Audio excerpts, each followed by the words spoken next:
ഇന്ന് നമ്മൾ ഡിസ്കസ് ചെയ്യാൻ പോകുന്നത് അസംഷൻ സ്റ്റേറ്റ്മെൻറ്റ്സിനെ കുറിച്ചാണ്. അപ്പോൾ ഈ ഒരു അസംഷൻ സ്റ്റേറ്റ്മെൻറ്റ് ക്വസ്റ്റ്യൻസ് എന്ന് പറയുന്നത് നമ്മളെ ക്ലാറ്റ് എക്സാമിനും അതുപോലെ തന്നെ ഓൾ ഇന്ത്യ ലെവൽ എക്സാമിനും കേരള എക്സാമിനും ഒക്കെ സ്ഥിരമായിട്ട് ചോദിക്കുന്ന ഒരു ടൈപ്പ് ഓഫ് ക്വസ്റ്റ്യൻസ് ആണ്. നമുക്കറിയാം എല്ലാ സ്റ്റേറ്റ്മെൻറ്റ്സും ഒരു അസംഷൻ ബേസ്ഡ് ആയിട്ടാണ് നമ്മൾ പറയുക. ഏതൊരു സ്റ്റേറ്റ്മെന്റ് ഒരാൾ പറഞ്ഞു കഴിഞ്ഞാലും അതിന്റെ പിന്നിൽ ഒരു അസംഷൻ ഉണ്ടാകും. അപ്പോൾ നമ്മൾ അസംഷൻ എന്ന് പറയുന്നത് നമ്മൾ ഊഹിക്കുന്ന ഒരു കാര്യമാണ്. അപ്പോൾ അവിടെ നമുക്ക് എന്താണ് അസംഷനും ഇംപ്ലിക്കേഷനും തമ്മിലുള്ള ഡിഫറൻസ് മനസ്സിലാവണം. ഒരു അസംഷൻ എന്ന് പറഞ്ഞു കഴിഞ്ഞാൽ ഒരു സ്റ്റേറ്റ്മെന്റ് സ്റ്റേറ്റ് ചെയ്യുന്നതിന് മുമ്പ് ഒരാൾ ചെയ്യുന്ന ഒരു പ്രോസസ്സാണ് അസംഷൻ എന്ന് പറയുന്നത്. അതുപോലെ ഇംപ്ലിക്കേഷൻ എന്ന് പറയുന്നത് എന്താണ്, ഒരു സ്റ്റേറ്റ്മെന്റ് നോക്കിയിട്ട് നമ്മൾ ഡിറൈവ് ചെയ്യുന്നതാണ് ഇംപ്ലിക്കേഷൻ എന്ന് പറയുന്നത്. അപ്പോൾ ആ ഒരു ഇംപ്ലിക്കേഷനും അസംഷനും തമ്മിലുള്ള ഒരു ഡിഫറൻസ് നമുക്ക് മനസ്സിലാവണം. സ്റ്റേറ്റ്മെന്റിന്റെ മുമ്പ് ചെയ്യുന്ന കാര്യമാണ് അസംഷൻ, സ്റ്റേറ്റ്മെന്റ് നോക്കിയിട്ട് ചെയ്യുന്ന കാര്യമാണ് ഇംപ്ലിക്കേഷൻ എന്ന് പറയുന്നത്. അപ്പോൾ നമ്മൾ ഈ ടൈപ്പ് ക്വസ്റ്റ്യൻസ് നമ്മൾ ചെയ്യുമ്പോൾ നമ്മൾ ശരിക്കും സ്റ്റേറ്റ്മെന്റ്സ് നന്നായിട്ട് റീഡ് ചെയ്യണം. അപ്പോഴാണ് നമുക്ക് ആ ഒരു അസംഷൻ നമുക്ക് കറക്റ്റ് പിക്ക് ചെയ്യാൻ പറ്റുള്ളൂ. ഓരോ വേർഡ്സും ഇമ്പോർട്ടൻ്റ് ആണ്. ഒരു വേർഡ് മാറിയാൽ തന്നെ അസംഷൻ കംപ്ലീറ്റ് ഓപ്പോസിറ്റ് മീനിങ് ആവും. അപ്പോൾ നമ്മൾ ഏതൊരു ലൈൻ റീഡ് ചെയ്യുമ്പോൾ നമ്മൾ വളരെ കെയർഫുൾ ആയിട്ട് റീഡ് ചെയ്യണം. നമുക്കൊരു എക്സാമ്പിൾ നോക്കാം.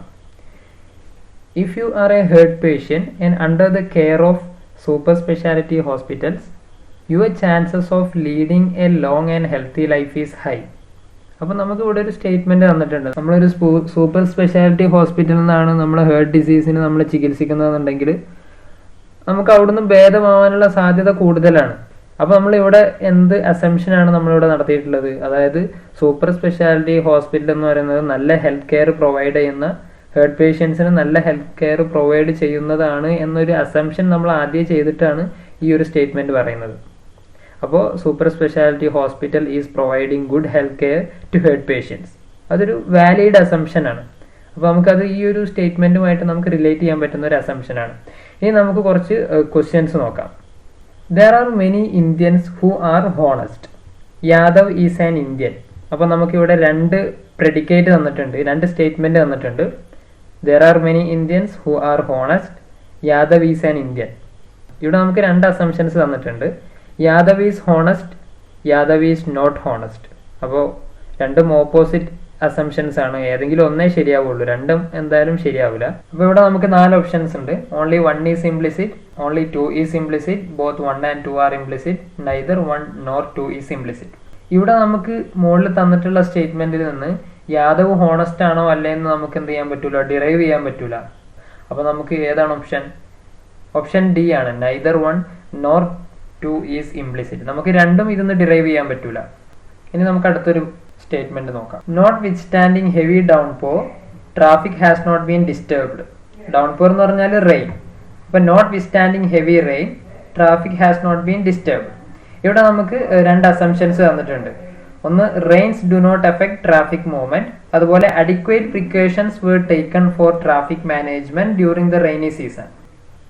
Reigns do not effect traffic movement, അത് നമുക്ക് അങ്ങനെ ഒരു സ്റ്റേറ്റ്മെന്റ് നമുക്ക് മുകളിൽ നിന്ന് നോക്കിയിട്ട് നമുക്ക് ഡിറൈവ് ചെയ്യാൻ പറ്റൂല. കാരണം നമുക്ക് അവിടെ അതിനെക്കുറിച്ചുള്ള ഒരു ഡീറ്റെയിൽ ഒന്നും തന്നിട്ടില്ല. പക്ഷെ രണ്ടാമത്തെ നോക്കിക്കഴിഞ്ഞാൽ adequate precautions were taken for traffic management during the rainy season, ആ ഒരു കാര്യം നമുക്ക് ഡിറൈവ് ചെയ്യാൻ പറ്റും. കാരണം traffic has not been disturbed notwithstanding heavy rain.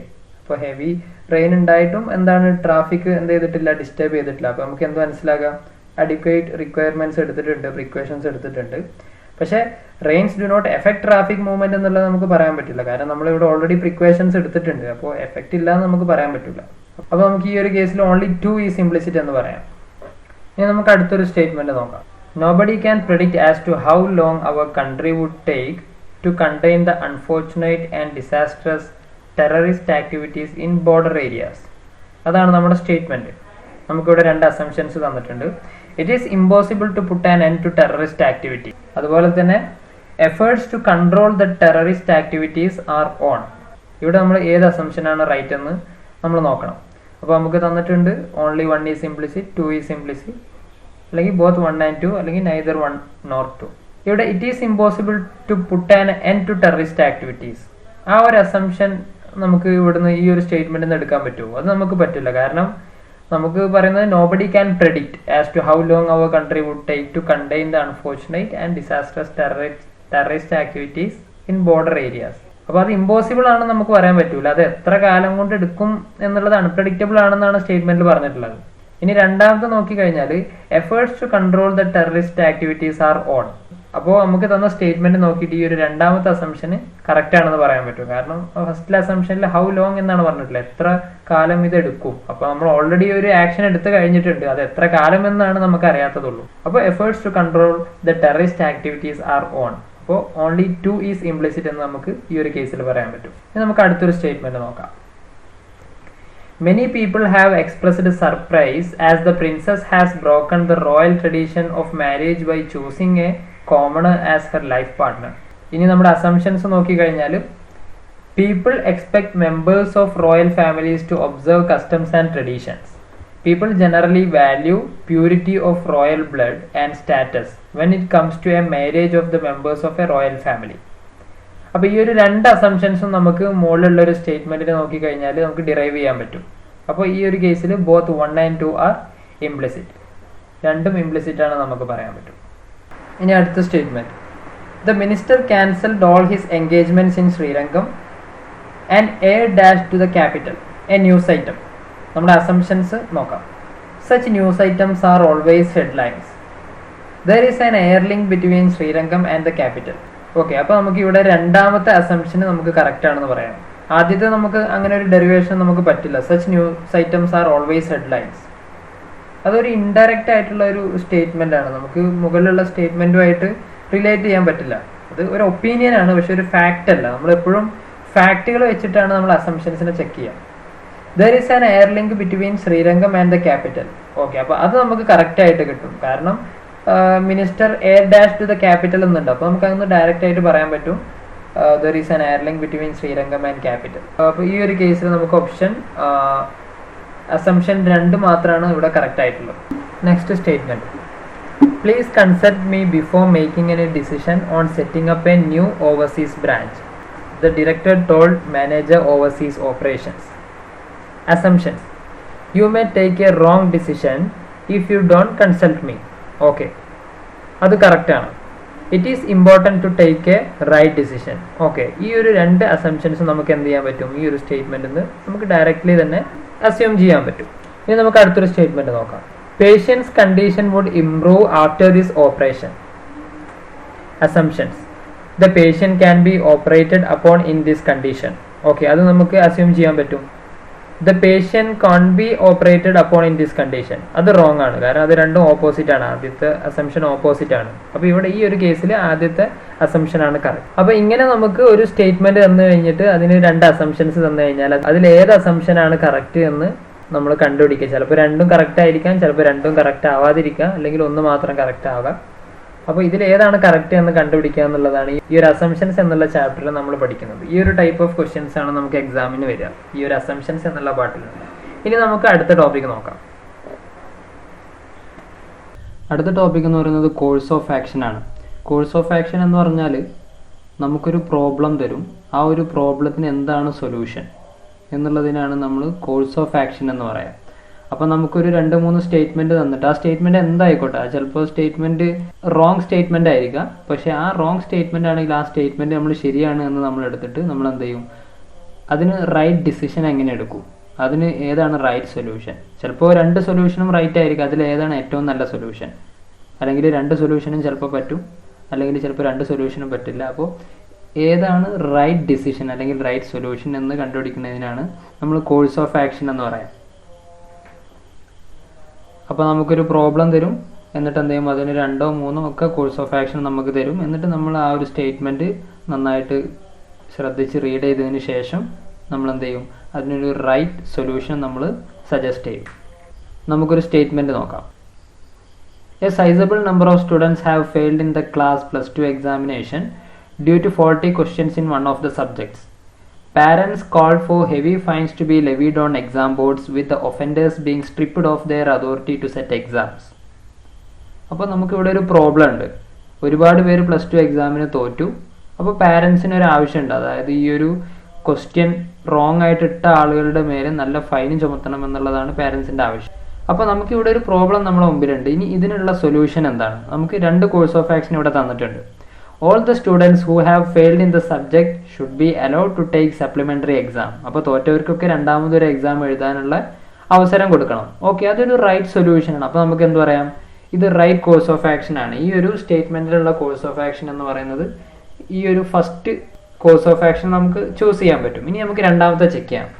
All those who are responsible for the error should be suspended and an inquiry should be initiated to find out the facts.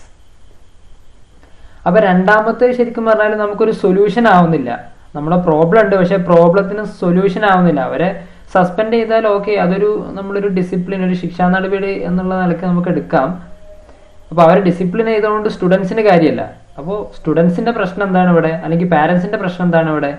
Parents ആണ് പ്രശ്നം ഉന്നയിക്കുന്നത്. അപ്പോൾ പാരൻസിന് solution എന്ന് പറയുന്നത് അവർക്ക് കുട്ടികൾക്ക് രണ്ടാമതൊരു exam നടത്തി കഴിഞ്ഞാൽ അവർ കുട്ടികൾക്ക് സൊല്യൂഷനായി. അപ്പോൾ ഇവിടെ നമുക്ക് ഫസ്റ്റ് കോഴ്സ് ഓഫ് ആക്ഷൻ ആണ് റൈറ്റ് എന്ന് പറയുന്നത്. അപ്പോൾ option A, if only one follows. ഇനി നമുക്ക് അടുത്തൊരു സ്റ്റേറ്റ്മെന്റ് നോക്കാം. ഇവിടെ രണ്ടാമത്തെ കോഴ്സ് ഓഫ് ആക്ഷൻ നമുക്ക് എടുക്കാവുന്നതാണ്, പക്ഷേ നമ്മൾ അത് എടുത്തത് കൊണ്ട് നമുക്ക് എന്താവില്ല, സൊല്യൂഷൻ നമുക്ക് ലഭിച്ചോളണമെന്നില്ല. അടുത്തൊരു സ്റ്റേറ്റ്മെന്റ് നോക്കാം. The prices of food grains and vegetables have substantially increased due to prolonged strike call given by the Truck Owners Association, notwithstanding feelers from the government to resolve the issue amicably.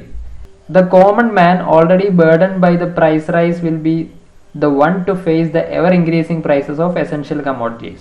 അപ്പോൾ നമുക്കിവിടെ ഒരു പ്രശ്നമുണ്ട്, price ഹൈക്കാണ് പ്രശ്നം. അപ്പോൾ ഇവിടെ truck owners അസോസിയേഷന്റെ strike ഉണ്ടായതുകൊണ്ട് ഭയങ്കരമായിട്ട് വെജിറ്റബിൾസിനും ഫുഡ് ഗ്രെയിൻസിനൊക്കെ ഒരുപാട് വില കൂടുക എന്നുള്ളതാണ് പ്രശ്നം. അപ്പോൾ കോമൺ മാനാണ് ഇത് ബാധിക്കുന്നത്. അപ്പോൾ നമുക്ക് ആദ്യത്തെ കോഴ്സ് ഓഫ് ആക്ഷൻ നോക്കാം. The government should immediately make alternative arrangement to ensure adequate supply of food grains and vegetables in the market. അതുപോലെ തന്നെ നമുക്ക് രണ്ടാമതുള്ള ഒരു ഓപ്ഷൻ ആണ്, The government should take steps to cancel the licenses of all the vehicles belonging to the association. അപ്പോൾ ഇവിടെ ഗവൺമെന്റിന് രണ്ട് decisions എടുക്കാം. ഒന്നുകിൽ എന്ത് ചെയ്യാം, എല്ലാവരുടെ ലൈസൻസും ഈ ഒരു അസോസിയേഷനിലുള്ള എല്ലാ ലൈസൻസും കട്ട് ചെയ്യാം, അല്ലെങ്കിൽ എന്ത് ചെയ്യുക, എത്രയും പെട്ടെന്ന് തന്നെ എല്ലാവർക്കും ഫുഡ് ഗ്രെയിൻസും വെജിറ്റബിൾസും അവൈലബിൾ ആക്കാനുള്ള ഒരു സംവിധാനം ചെയ്യാം. ഈ ഒരു കേസിൽ നമുക്ക് രണ്ട് കോഴ്സ് ഓഫ് ആക്ഷനും പറ്റും. ആദ്യത്തെ കോഴ്സ് ഓഫ് ആക്ഷൻ എന്ന് പറയുന്നത് എല്ലാവർക്കും പെട്ടെന്ന് തന്നെ ഫുഡ് ഗ്രെയിൻസും വെജിറ്റബിൾസും അവൈലബിൾ ആക്കാനുള്ള സംവിധാനങ്ങൾ ശരിയാക്കുക എന്നുള്ളതാണ്. രണ്ടാമത്തത് എന്ത് ചെയ്യാം, The government should take steps to cancel the license of all the vehicles belonging to the association. എല്ലാവരുടെയും ലൈസൻസ് കട്ട് ചെയ്യാം. അപ്പൊ ഇത് ഇവിടെ റൈറ്റ് ആകാൻ ഒരു കാരണമുണ്ട്. അതിന്റെ കാരണം എന്താണെന്ന് വെച്ച് കഴിഞ്ഞാൽ നമുക്ക് ഇവിടെ ക്വസ്റ്റ്യനിൽ തന്നിട്ടുണ്ട് notwithstanding failures from the government to resolve the issue amicably. അപ്പോൾ റിസോൾവ് ചെയ്യാൻ എന്താണ്, ഈ ഒരു ട്രക്ക് ഓണേഴ്സ് അസോസിയേഷൻ തയ്യാറാവുന്നില്ല എന്നുണ്ടെങ്കിൽ എന്ത് ചെയ്യേണ്ടി വരും, സ്വാഭാവികമായിട്ടും അവരുടെ ലൈസൻസ് കട്ട് ചെയ്യേണ്ടി വരും. കാരണം ഗവൺമെന്റ് തയ്യാറാണ്, അവരുമായിട്ട് ചർച്ചയ്ക്ക് തയ്യാറാണ്, പക്ഷെ അവര് ഈ ഒരു അസോസിയേഷൻ തയ്യാറല്ല എന്നുണ്ടെങ്കിൽ എന്ത് ചെയ്യേണ്ടി വരും, സ്വാഭാവികമായിട്ടും അവരുടെ ലൈസൻസ് കട്ട് ചെയ്യേണ്ടി വരും. ഒരു ഇൻഡിസിപ്ലിൻഡ് ബിഹേവിയറിന്റെ ഭാഗമായിട്ട് അവരുടെ ലൈസൻസ് കട്ട് ചെയ്യേണ്ടി വരും. കാരണം ഗവൺമെന്റ് ഇവിടെ ട്രൈ ചെയ്യുന്നുണ്ട് അവരുമായിട്ട് ഇഷ്യൂ സോൾവ് ചെയ്യാൻ വേണ്ടിയിട്ട്, പക്ഷെ അവർ തയ്യാറാവുന്നില്ല. അപ്പോൾ ഇവിടെ രണ്ട് കോഴ്സ് ഓഫ് ആക്ഷനും ഒരേ സമയം എടുക്കേണ്ടി വരും. അപ്പോൾ ഈ ഒരു കേസിൽ നമുക്ക് both 1 and 2 follow. Option C ആണ് വരിക. ഇനി നമുക്ക് അടുത്തൊരു സ്റ്റേറ്റ്മെന്റ് നോക്കാം. Serpentine queues can be seen at the ticket reservation counters as the summer season is at its peak. With summer vacation in schools to start soon, the people are eager to get reservations for visiting hilly places in summer. At present, there is no reservation in the trains going towards tourist destinations. Many passengers favor Tatkal ticket, hoping to get confirmed accommodation in the train. There has been an unprecedented increase in the number of requests for berths in the most of the long distance trains during the current holiday season. അപ്പോൾ നമുക്ക് ഇവിടെ ഒരു problem നമ്മുടെ മുന്നിലുണ്ട്. ഈ ഒരു പ്രോബ്ലത്തിനുള്ള solution എന്താണ് എന്നാണ് നമ്മൾ സജസ്റ്റ് ചെയ്യേണ്ടത്. ആദ്യം നമ്മൾ എന്ത് ചെയ്യണം എന്ന് വെച്ച് കഴിഞ്ഞാൽ നമുക്ക് തന്നിട്ടുള്ള സ്റ്റേറ്റ്മെന്റ് വായിക്കുക, എന്നിട്ട് നമുക്ക് തന്നിട്ടുള്ള രണ്ട് കോഴ്സ് ഓഫ് ആക്ഷൻ എന്തൊക്കെയാണെന്ന് വായിക്കുക, എന്നിട്ട് എന്ത് ചെയ്യുക, നമ്മൾ ഒന്നും കൂടെ നമ്മുടെ സ്റ്റേറ്റ്മെന്റ് റീഡ് ചെയ്യുക. ആ ഒരു സമയത്ത് നമുക്ക് കറക്റ്റ് ഒരു ഐഡിയ കിട്ടും. അപ്പോൾ നമുക്കിപ്പോൾ നമ്മുടെ സ്റ്റേറ്റ്മെന്റിനെ കുറിച്ച് ഏകദേശം ഒരു ഐഡിയ ഉണ്ട്.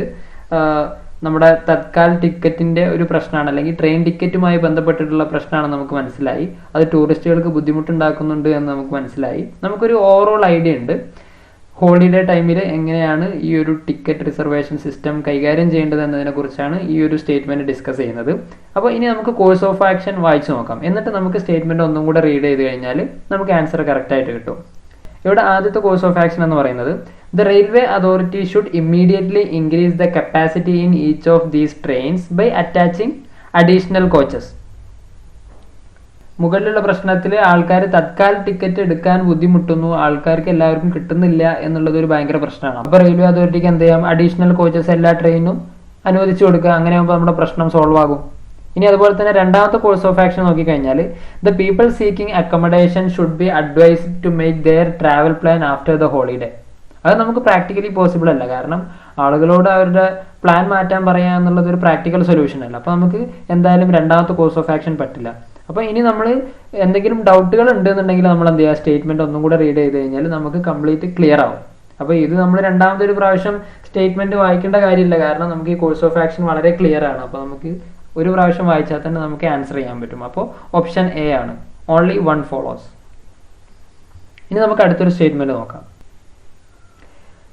Precision Electronics, which enjoyed tremendous success in recent years, has been facing increasing pressure lately, both from rivals as well as investors. The sale of a particular product has gone down considerably, causing great concern to a company.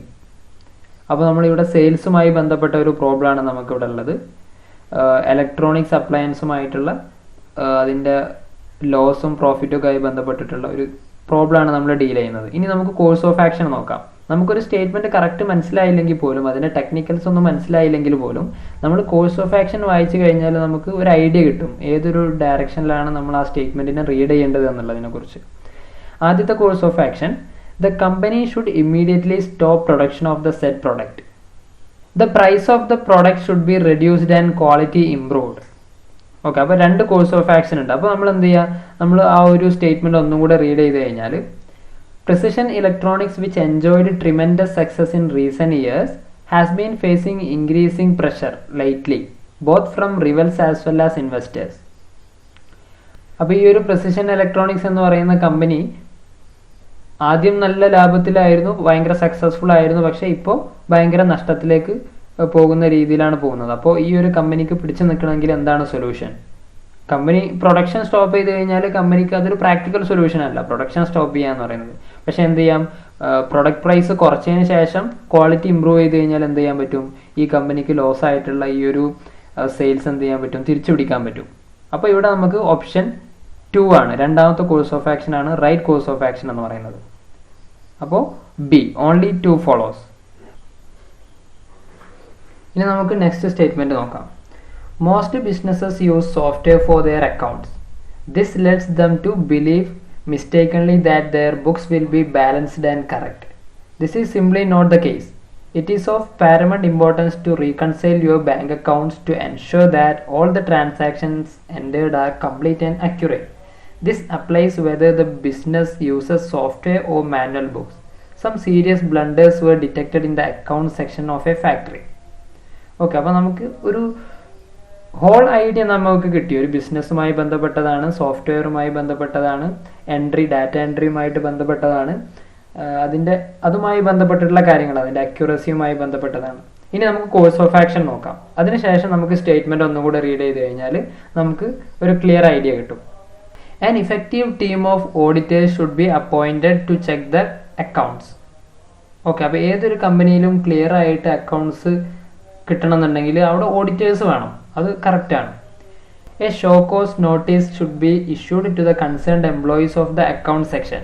അതും ശരിയാണ്, കാരണം ഇവിടെ account സെക്ഷനിലുള്ള എംപ്ലോയീസിന്റെ അശ്രദ്ധ കാരണം എന്തുണ്ടാവാം, ഈ ഒരു data എൻട്രിയിൽ ഒരുപാട് തെറ്റുകൾ ഉണ്ടാവാം. അവർക്കൊരു ഷോ കോസ് നോട്ടീസും കൂടെ അയച്ചു കൊടുത്തു കഴിഞ്ഞാൽ അത് വളരെ ഇഫക്റ്റീവ് ആയിരിക്കും. ഈ ഒരു കേസിൽ നമുക്ക് എന്ത് ചെയ്യാം, 2 കോഴ്സ് ഓഫ് ആക്ഷൻ എടുക്കാൻ പറ്റും. അപ്പോൾ നമ്മൾ ആദ്യം ഒരു സ്റ്റേറ്റ്മെന്റ് വായിച്ചിട്ട് ആ സ്റ്റേറ്റ്മെന്റിനെ കുറിച്ച് നമുക്ക് കംപ്ലീറ്റ് ഐഡിയ ഇല്ലാതെ തന്നെ നമുക്ക് എന്ത് ചെയ്യാൻ പറ്റും, ഈ ഒരു കോഴ്സ് ഓഫ് ആക്ഷൻ നമുക്ക് മനസ്സിലാക്കാൻ പറ്റും. നമ്മളൊരു ആവറേജ് ഐഡിയ നമുക്ക് ഉണ്ടായാൽ മതി. കംപ്ലീറ്റ് ഓരോ സെന്റൻസിനും ഒരുപാട് സമയം വായിച്ചിരുന്ന സമയം കളയേണ്ട കാര്യമില്ല. ജസ്റ്റ് ഒരു പ്രാവശ്യം വായിക്കുക, എന്നിട്ട് കോഴ്സ് ഓഫ് ആക്ഷൻ നോക്കുക, അപ്പോൾ തന്നെ നമുക്കൊരു ഐഡിയ കിട്ടും. അങ്ങനെ കിട്ടിയിട്ടില്ല എന്നുണ്ടെങ്കിൽ മാത്രം നമ്മൾ എന്ത് ചെയ്യുക, 2ാമതോ 3ാമതോ ഒക്കെ ഒന്നും കൂടെ വായിച്ച് നോക്കിക്കഴിഞ്ഞാൽ നമുക്ക് ക്ലിയർ ആയിട്ട് അതിൻ്റെ ആൻസർ കിട്ടും. അപ്പോൾ ഈ ഒരു കേസിൽ 2 കോഴ്സ് ഓഫ് ആക്ഷൻ നമുക്ക് എടുക്കാവുന്നതാണ്. അപ്പോൾ option C, both 1 and 2 course of action follow. അപ്പോൾ ഇങ്ങനെയാണ് ഈ ഒരു ടൈപ്പ് ഓഫ് പ്രോബ്ലംസ് നമ്മൾ ഡീൽ ചെയ്യുന്നത്. ഇനി നമുക്ക് അടുത്ത ടോപ്പിക് നോക്കാം. ഇനി നമ്മൾ ഡിസ്കസ് ചെയ്യുന്നത് സ്ട്രോങ് ആൻഡ് വീക്ക് ആർഗ്യുമെന്റ്സിനെ കുറിച്ചാണ്. ഇവിടെ ഈ ഒരു സ്ട്രോങ് ആൻഡ് വീക്ക് ആർഗ്യുമെന്റ്സിന് കുറച്ചും കൂടെ ഡീറ്റെയിൽഡ് ആയിട്ട് നമുക്ക് നോക്കാം. ഒരു വീക്ക് ആർഗ്യുമെന്റിൽ എപ്പോഴും പേഴ്സണൽ ഒപ്പീനിയൻസ് ഉണ്ടാകും, അതുപോലെ തന്നെ ഈ ടോപ്പിക്കുമായിട്ട് റിലേറ്റഡ് അല്ലാത്ത സ്റ്റേറ്റ്മെന്റ്സ് ഉണ്ടാകും. പക്ഷേ സ്ട്രോങ് ആർഗ്യുമെന്റ്സ് എന്ന് പറയുമ്പോൾ അത് ഭയങ്കര സപ്പോർട്ടീവ് ആയിരിക്കും, ഓൾവേസ് റിലേറ്റഡ് ആയിരിക്കും. നമ്മൾ പറയുന്ന സ്റ്റേറ്റ്മെന്റിനെ കുറിച്ച് റിലേറ്റഡ് ആയിരിക്കും, ബേസ്ഡ് ഓൺ ഒപ്പീനിയൻ ആയിരിക്കില്ല, ബേസ്ഡ് ഓൺ ഫാക്റ്റ് ആയിരിക്കും ഓരോ സ്റ്റേറ്റ്മെന്റുകൾ ഉണ്ടാവുക. അപ്പോൾ നമുക്കൊരു സ്റ്റേറ്റ്മെന്റ് നോക്കാം. വിത്ത് nearly 6 months of holidays, a government servant works only half the days in a year. There are days and weeks when some departments do not function at all. If public holidays fall in the middle of a week, ingenious employees make a club sandwich of holidays and casual leave and disappear for a week. Should number of government holidays for its employees be reduced? അപ്പോൾ ഇതാണ് നമ്മുടെ problem. അപ്പോൾ നമുക്ക് ഈ ഒരു statement കിട്ടിക്കഴിഞ്ഞു. നമ്മൾ നേരത്തെ മുമ്പ് മെൻഷൻ ചെയ്തതുപോലെ തന്നെ നമ്മൾ ആദ്യം സ്റ്റേറ്റ്മെന്റിനെ കുറിച്ചൊരു വൈഡർ ഐഡിയ ഉണ്ടാക്കിയാൽ മതി. അത് കറക്റ്റ് എന്താണെന്ന് നമുക്ക് മനസ്സിലാവണമെന്നില്ല. എന്നിട്ട് നമ്മൾ എന്ത് ചെയ്യുക, അടുത്ത ആർഗ്യുമെന്റ്സ് ചെക്ക് ചെയ്യുക. എന്നിട്ട് നമ്മളോട് ചോദ്യം എന്താണ്, അതിൽ ഏതാണ് സ്ട്രോങ് ഏതാണ് വീക്ക് ആർഗ്യുമെന്റ് എന്നാണ് നമുക്ക് ചെക്ക് ചെയ്യേണ്ടത്. അപ്പോൾ നമ്മളൊരു ബേസിക് ഐഡിയ ഉണ്ടാക്കുക സ്റ്റേറ്റ്മെന്റിനെ കുറിച്ച്, എന്നിട്ട് നമ്മൾ ആർഗ്യുമെന്റ് ചെക്ക് ചെയ്യുക. ആ ആർഗ്യുമെന്റ് ചെക്ക് ചെയ്തതിന് ശേഷം നമുക്ക് ഐഡിയ കിട്ടിയിട്ടില്ല എന്നുണ്ടെങ്കിൽ നമ്മൾ വീണ്ടും സ്റ്റേറ്റ്മെന്റ് റീഡ് ചെയ്താൽ മതി. ഒരുപാട് തവണ സ്റ്റേറ്റ്മെന്റ് ആദ്യം തന്നെ റീഡ് ചെയ്ത് നമ്മൾ സമയം മിസ്സാക്കരുത്. അപ്പോൾ ആദ്യത്തെ argument, yes, our government employees are having maximum number of holidays among the other countries of the world. Second argument, yes, it will lead to increased productivity of government offices. അപ്പോൾ ഈ arguments നമ്മൾ analyse ചെയ്ത് കഴിഞ്ഞാൽ ഇവിടെ നമുക്ക് മറ്റുള്ള കൺട്രീസുമായിട്ട് compare ചെയ്യേണ്ട കാര്യമില്ല. മറ്റുള്ള കൺട്രീസുമായിട്ട് കമ്പയർ ചെയ്യുമ്പോൾ നമ്മുടെ കൺട്രിക്ക് ഒരുപാട് ഹോളിഡേയ്സ് ഉണ്ട് എന്നുള്ളത് ഒരു പ്രശ്നമല്ല, അവിടെ കമ്പാരിസന്റെ പ്രശ്നമല്ല. ഇവിടെ രണ്ടാമത്തെ ആർഗ്യുമെന്റ് സ്ട്രോങ് ആണ്. It will lead to increased productivity of government officers. അപ്പോൾ നമ്മൾ എംപ്ലോയീസിനെ കുറച്ച് കഴിഞ്ഞാൽ എന്ത് ചെയ്യും, അത് ഗവൺമെന്റ് ഓഫീസേഴ്സിന്റെ പ്രൊഡക്ടിവിറ്റി കൂട്ടും എന്നുള്ളത് ഒരു സ്ട്രോങ് ആർഗ്യുമെന്റ് ആണ്, ഇതിനെ സപ്പോർട്ടിങ് ആർഗ്യുമെന്റ് ആണ്.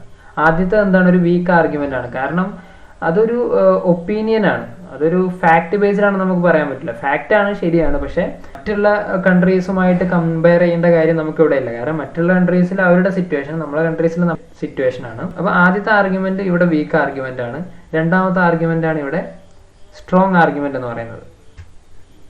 ഇനി നമുക്ക് അടുത്തൊരു സ്റ്റേറ്റ്മെന്റ് നോക്കാം. As students, we all know the problems our country is faced with today. We condemn our politicians of corruption, selfishness and irresponsibility. Instead of blaming them, it would be ideal to take the plunge and do service for the country. Should students take part in politics? അപ്പോൾ ഇവിടെ students പൊളിറ്റിക്സുമായി ബന്ധപ്പെട്ടിട്ടുള്ള ഒരു statement ആണ് നമുക്ക് തന്നിട്ടുള്ളത്. നമുക്ക് arguments നോക്കാം. Yes, it inculcates in them qualities of leadership. Argument 2, no, they should study and build up their career.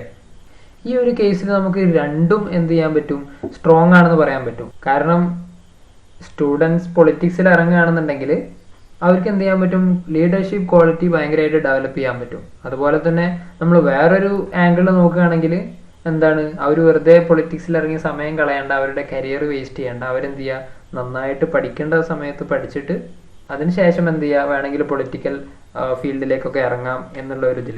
അതുകൊണ്ട് എന്താണെന്ന് വെച്ച് കഴിഞ്ഞാൽ ഇപ്പോൾ ഉള്ള പൊളിറ്റീഷ്യൻസിനുള്ള ഒരു ഡീമെറിറ്റ് ഇല്ലാതാവും. ഇന്നത്തെ പൊളിറ്റീഷ്യൻസിന്റെ പ്രശ്നം എന്ന് പറഞ്ഞാൽ അവർക്കൊരു എഡ്യൂക്കേഷൻ ബാക്ക്ഗ്രൗണ്ട് ഇല്ല എന്നുള്ളത് ഒരു ഭയങ്കര പ്രശ്നമാണ്. അപ്പോൾ നല്ലൊരു കരിയർ ബിൽഡപ്പ് ചെയ്തതിന് ശേഷം വേണമെങ്കിൽ പൊളിറ്റിക്സിലേക്ക് ഇറങ്ങാം എന്നുള്ള ഒരു ഒപ്പീനിയനും എന്താണ്, രണ്ടും സ്ട്രോങ് ആണെന്ന് തന്നെ നമുക്ക് പറയാം. അപ്പോൾ ഈ ഒരു കേസിൽ നമുക്ക് either 1 or 2 is strong. Option D ആണ് correct answer.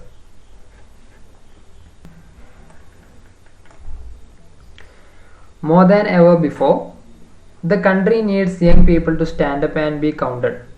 Entrepreneurship transforms lives, particularly in the age of widely available digital technologies and networks, and the infinite range of innovations that they can open up. If we want to change the country for the better, we need to create and support more young entrepreneurs, literally everywhere. Should young entrepreneurs be encouraged? ഇതാണ് നമ്മുടെ statement എന്ന് പറയുന്നത്. Young എന്റർപ്രണർഷിപ്പുമായി ബന്ധപ്പെട്ടിട്ടുള്ള statement ആണ്. First argument, yes, they will help in industrial development of the country. Second argument, yes, they will reduce the burden on employment market. ഇവിടെ നമ്മൾ നോക്കിക്കഴിഞ്ഞാൽ direct ആണ്. ആർഗ്യുമെന്റ് 1ഉം ആർഗ്യുമെന്റ് 2 എന്താണ്, സ്ട്രോങ് ആണ്. മുകളിൽ പറഞ്ഞിട്ടുള്ള സ്റ്റേറ്റ്മെന്റിനെ സപ്പോർട്ട് ചെയ്യുന്ന രണ്ട് സ്റ്റേറ്റ്മെന്റ്സ് ആണ്. They will help in industrial development, ശരിയാണ്. യുവാക്കൾ ഒരുപാട് ഈ ഒരു എന്റർപ്രണർഷിപ്പിലേക്ക് വന്നു കഴിഞ്ഞാൽ ഇൻഡസ്ട്രിയൽ ഡെവലപ്മെന്റ് നന്നായിട്ടുണ്ടാകും. അതുപോലെ തന്നെ അതെന്ത് ചെയ്യും, എംപ്ലോയ്മെന്റ് മാർക്കറ്റിന്റെ ബേർഡനെ റെഡ്യൂസ് ചെയ്യുകയും ചെയ്യും. രണ്ടും എന്താണ്, സ്ട്രോങ് ആർഗ്യുമെന്റ് ആണ്. ഇനി അടുത്തൊരു സ്റ്റേറ്റ്മെന്റ് നോക്കാം. There is large-scale diversion of food grain supply to the PDS, black marketing by fair price shop dealers, a strong nexus between them and officials of the department, improper record keeping, false entries in registers, massive delays in making ration available to beneficiaries, excessive pricing, poor quality of food grains, etc. Should we scrap the public distribution system? അപ്പോൾ നമ്മൾ public distribution സിസ്റ്റത്തിനെ കുറിച്ചുള്ള ഒരു discussion ആണ് ഈ ഒരു സ്റ്റേറ്റ്മെന്റിൽ ഉള്ളത്. അപ്പോൾ നമുക്ക് ആർഗ്യുമെന്റ് 1 നോക്കാം. Yes, everyone must get the bread on his or her own. Argument 2, yes, the poor do not get any benefit because of corruption. അപ്പോൾ നമ്മുടെ ഇവിടെ പ്രോബ്ലത്തിനുള്ള ഒരു സപ്പോർട്ടിംഗ് ആർഗ്യുമെന്റ് ആയിട്ട് നമുക്ക് രണ്ട് ആർഗ്യുമെന്റ്സിനെയും പറയാൻ പറ്റില്ല. കാരണം നമ്മുടെ പ്രോബ്ലം എന്ന് പറയുന്നത് പബ്ലിക് ഡിസ്ട്രിബ്യൂഷൻ സിസ്റ്റത്തിലുള്ള ഈ ഒരു കറപ്ഷനുമായി ബന്ധപ്പെട്ടതാണ്. ആ കറപ്ഷൻ സ്റ്റോപ്പ് ചെയ്യാൻ പറ്റുന്ന സ്റ്റേറ്റ്മെന്റ്സ് ആണ്, ആർഗ്യുമെന്റ്സ് ആണ് നമുക്ക് ആവശ്യം. പക്ഷെ അങ്ങനെ ഒരു ആർഗ്യുമെന്റ്സ് നമുക്ക് ഇവിടെ കാണാൻ പറ്റുന്നില്ല. ഒന്ന് പറയുന്നത് എല്ലാവരും സ്വന്തം തന്നെ ഭക്ഷണം വാങ്ങുക എന്നുള്ളതാണ്. അത് നമുക്ക് പ്രാക്ടിക്കലി ഒരു കൺട്രിയിൽ പോസിബിൾ അല്ല. കാരണം ഒരിക്കലും എല്ലാവർക്കും അത് അഫോർഡ് ചെയ്യാൻ പറ്റില്ല. ഒരുപാട് പാവപ്പെട്ട ആളുകൾ ഉണ്ടാവും. അപ്പൊ അവർക്ക് അഫോർഡ് ചെയ്യണമെന്നുണ്ടെങ്കിൽ അവർക്ക് സപ്പോർട്ടീവ് ആയിട്ടുള്ള ഈ പബ്ലിക് ഡിസ്ട്രിബ്യൂഷൻ സിസ്റ്റം വേണം. അപ്പൊ ആർഗ്യുമെന്റ് 1 എന്ന് പറയുന്നത് വീക്കാണ്. അതുപോലെ ആർഗ്യുമെന്റ് 2 എന്ന് പറയുന്നത് the poor do not get any benefit because of corruption. അപ്പൊ കറപ്ഷൻ കാരണം പോഴ്സിന് ഒന്നും കിട്ടുന്നില്ല എന്നുള്ളത് കൊണ്ട് ആ കറപ്ഷൻ ആണ് ഒഴിവാക്കേണ്ടത്, അല്ലാതെ പോഴ്സിന് കൊടുക്കുന്നത് ഒഴിവാക്കുക എന്നുള്ളതല്ല സൊല്യൂഷൻ. അപ്പൊ ഈ ഒരു രണ്ട് ആർഗ്യുമെന്റ്സും ഇവിടെ വീക്ക് ആർഗ്യുമെന്റ്സ് ആണ്, നമുക്ക് സ്ട്രോങ് ആണെന്ന് പറയാൻ പറ്റില്ല. ഈ ഒരു കേസിൽ നമുക്ക് ഒരുപാട് ഡിബേറ്റബിൾ ആയിട്ടുള്ള സ്റ്റേറ്റ്മെന്റ്സും ആർഗ്യുമെന്റ്സും ആണ് ഇവിടെ ഉള്ളത്.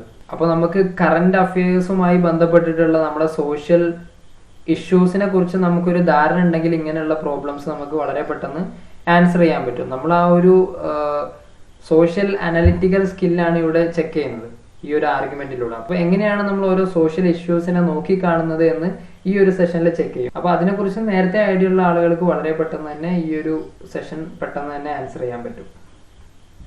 ഇനി നമുക്ക് അടുത്ത ടോപ്പിക് ഡിസ്കസ് ചെയ്യാം. ഇനി നമ്മൾ കോസ് ആൻഡ് ഇഫക്റ്റിനെ കുറിച്ചാണ് ഡിസ്കസ് ചെയ്യുന്നത്. കോസ് എന്ന് പറഞ്ഞു കഴിഞ്ഞാൽ നമുക്ക് ഒരു സിറ്റുവേഷൻ ഉണ്ടാകാനുള്ള കാരണത്തിനാണ് കോസ് എന്ന് പറയാം. അങ്ങനെ ആ സിറ്റുവേഷൻ ഉണ്ടായി കഴിഞ്ഞാൽ ആ ഉണ്ടായ സിറ്റുവേഷനാണ് നമ്മൾ എഫക്റ്റ് എന്ന് പറയാം. അപ്പൊ ഈ ഒരു കോസും എഫക്റ്റും തമ്മിലുള്ള റിലേഷൻ അനലൈസ് ചെയ്യാന്നുള്ളതാണ് ഈ ഒരു സെഷനിൽ നമ്മൾ ഡിസ്കസ് ചെയ്യുന്നത്. നമുക്ക് കുറച്ച് എക്സാമ്പിൾസ് നോക്കാം. Kabir died while on way to the hospital. Kabir's car upturn due to his drunken driving. അപ്പൊ നമുക്ക് ഇവിടെ രണ്ട് സ്റ്റേറ്റ്മെന്റ്സ് തന്നിട്ടുണ്ട്. ഏതാണ് കോസ്, ഏതാണ് ഇഫക്റ്റ് എന്നാണ് നമ്മൾ കണ്ടുപിടിക്കേണ്ടത്. അപ്പോൾ നമുക്ക് ഇവിടെ 4 ഓപ്ഷൻസ് തന്നിട്ടുണ്ട്. If A is the effect and B is its immediate and principal cause. അപ്പോൾ നമുക്കറിയാം ഈ ഒരു കബീർ എന്ന് പറയുന്ന ആള് ഡ്രങ്കൺ ഡ്രൈവ് ആയതുകൊണ്ടാണ് ഈ ഒരു ആക്സിഡന്റ് ഉണ്ടാവാൻ കാരണമായത്. അപ്പോൾ ഇവിടെ കോസ് എന്ന് പറയുന്നത് എന്താണ്, ഈ ഡ്രങ്കൺ ഡ്രൈവിംഗ് ആണ്. അതുപോലെ തന്നെ അതിന്റെ ഇമ്മീഡിയറ്റ് ആഫ്റ്റർ എഫക്റ്റ് ആണ് എന്ത്, Kabir died while on way to the hospital.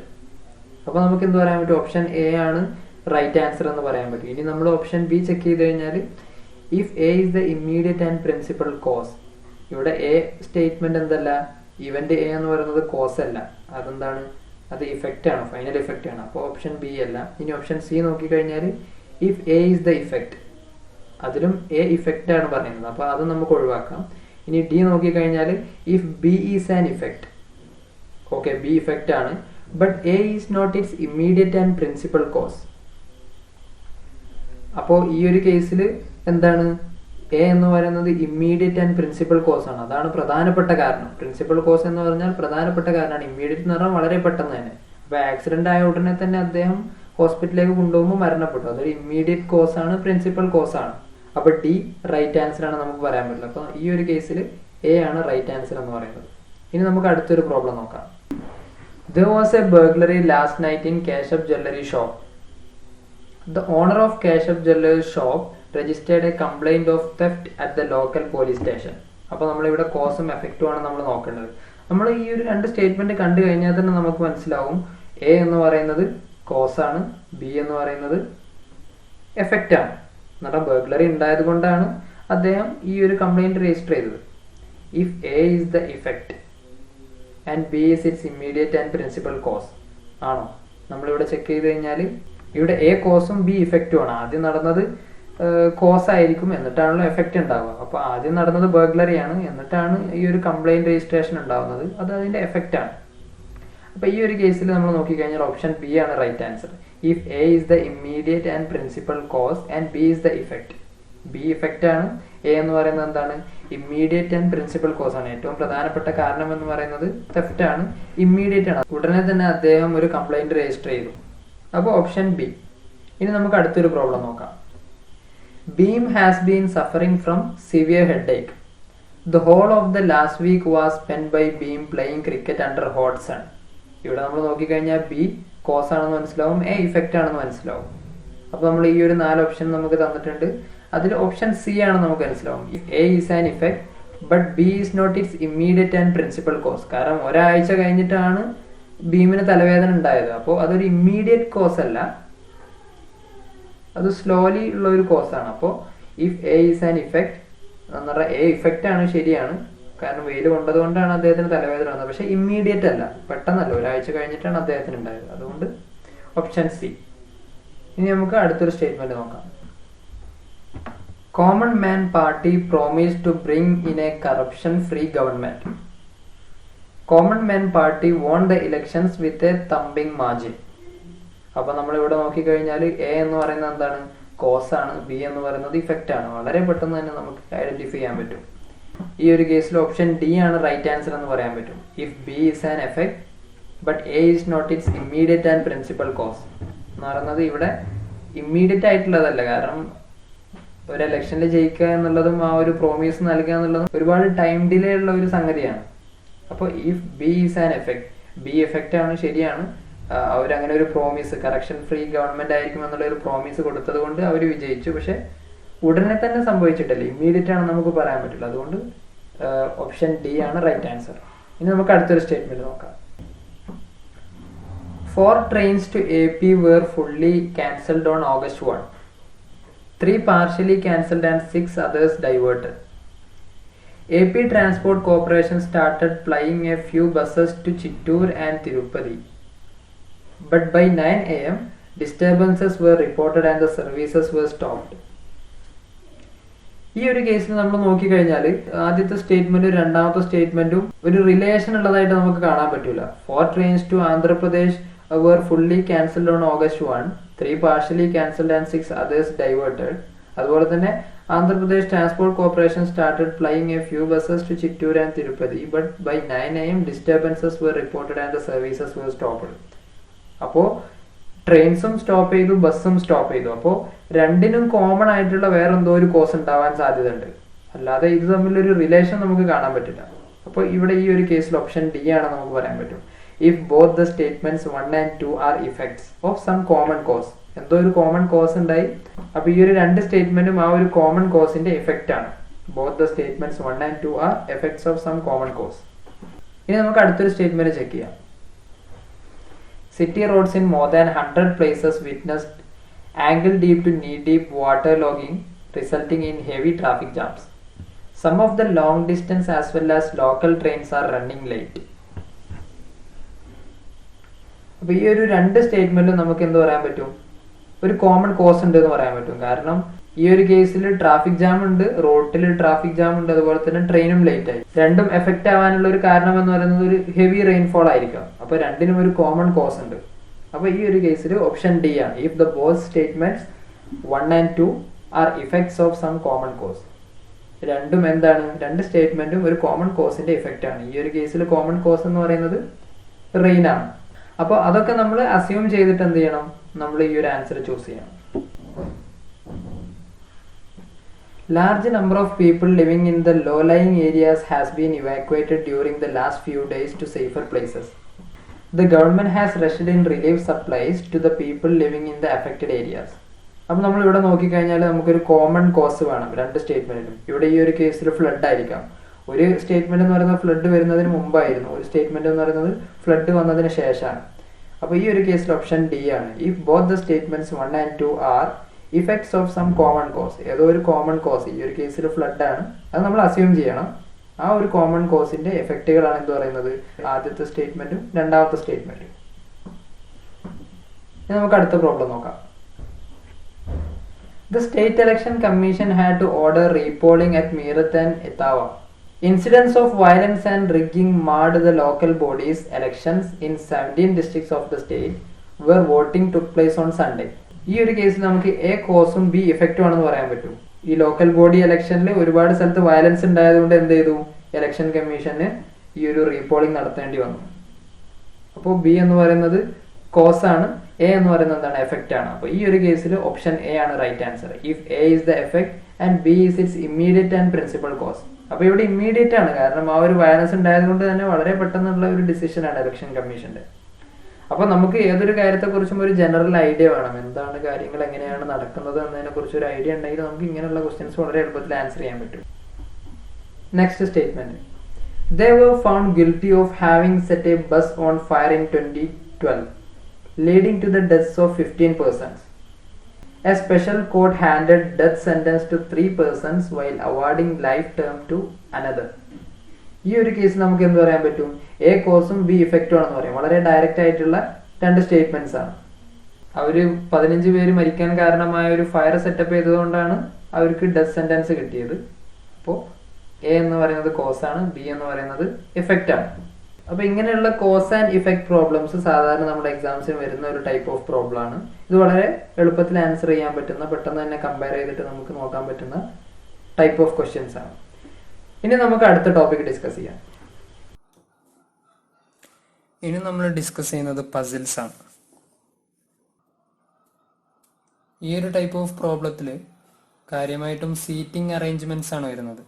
Seating arrangements, അതുപോലെ തന്നെ കമ്പാരിസൺ, ഈ ഒരു ടൈപ്പ് ഓഫ് പ്രോബ്ലംസ് ആണ് ഈ ഒരു പസിൽസിൽ നമുക്ക് വരുന്നത്. ആദ്യത്തെ ക്വസ്റ്റ്യൻ നോക്കാം. In a group of 6 people P Q R S T and U, നമുക്ക് 6 പേരുണ്ട്.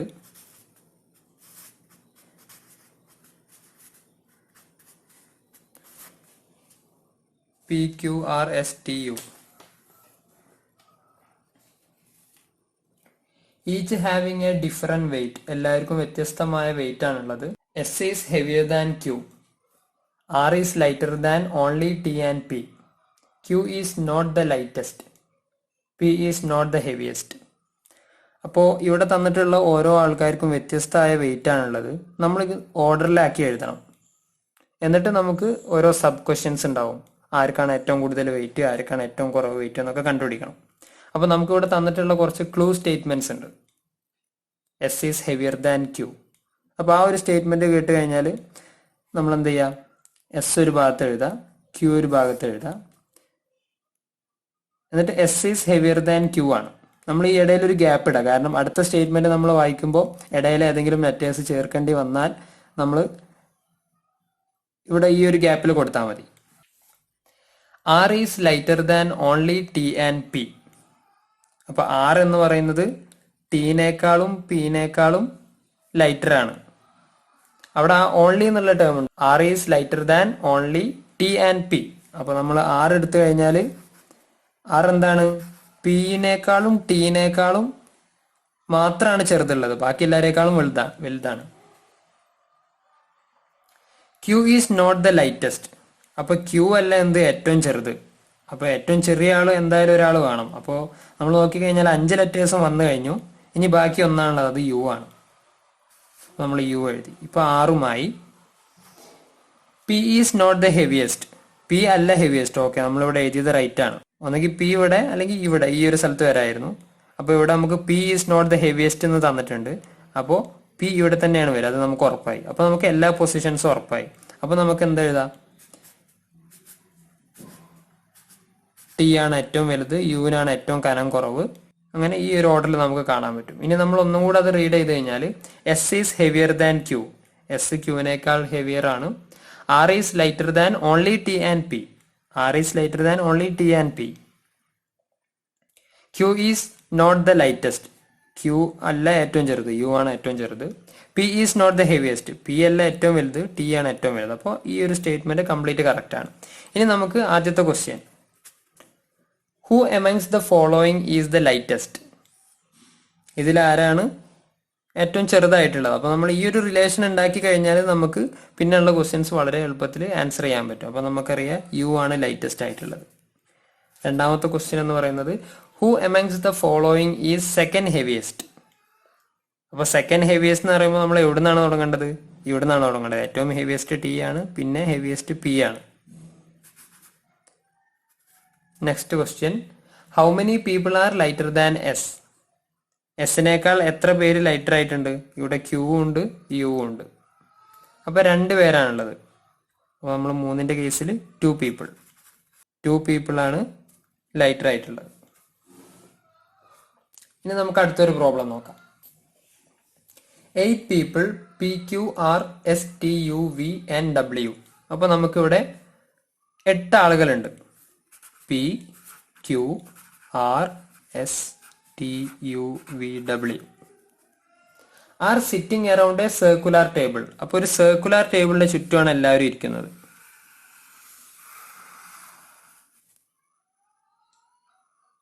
എട്ട് പേരുണ്ട്. അപ്പോൾ നമുക്ക് 8 മാർക്കിംഗ് കൊടുക്കാം. നമ്മളിങ്ങനെ ഈ ഒരു പിക്ചോറിയൽ റെപ്രസെന്റേഷൻ ചെയ്തിട്ട് തന്നെ പ്രാക്ടീസ് ചെയ്യണം. എന്നാലും നമുക്ക് വളരെ എളുപ്പത്തിൽ ചെയ്യാൻ പറ്റും.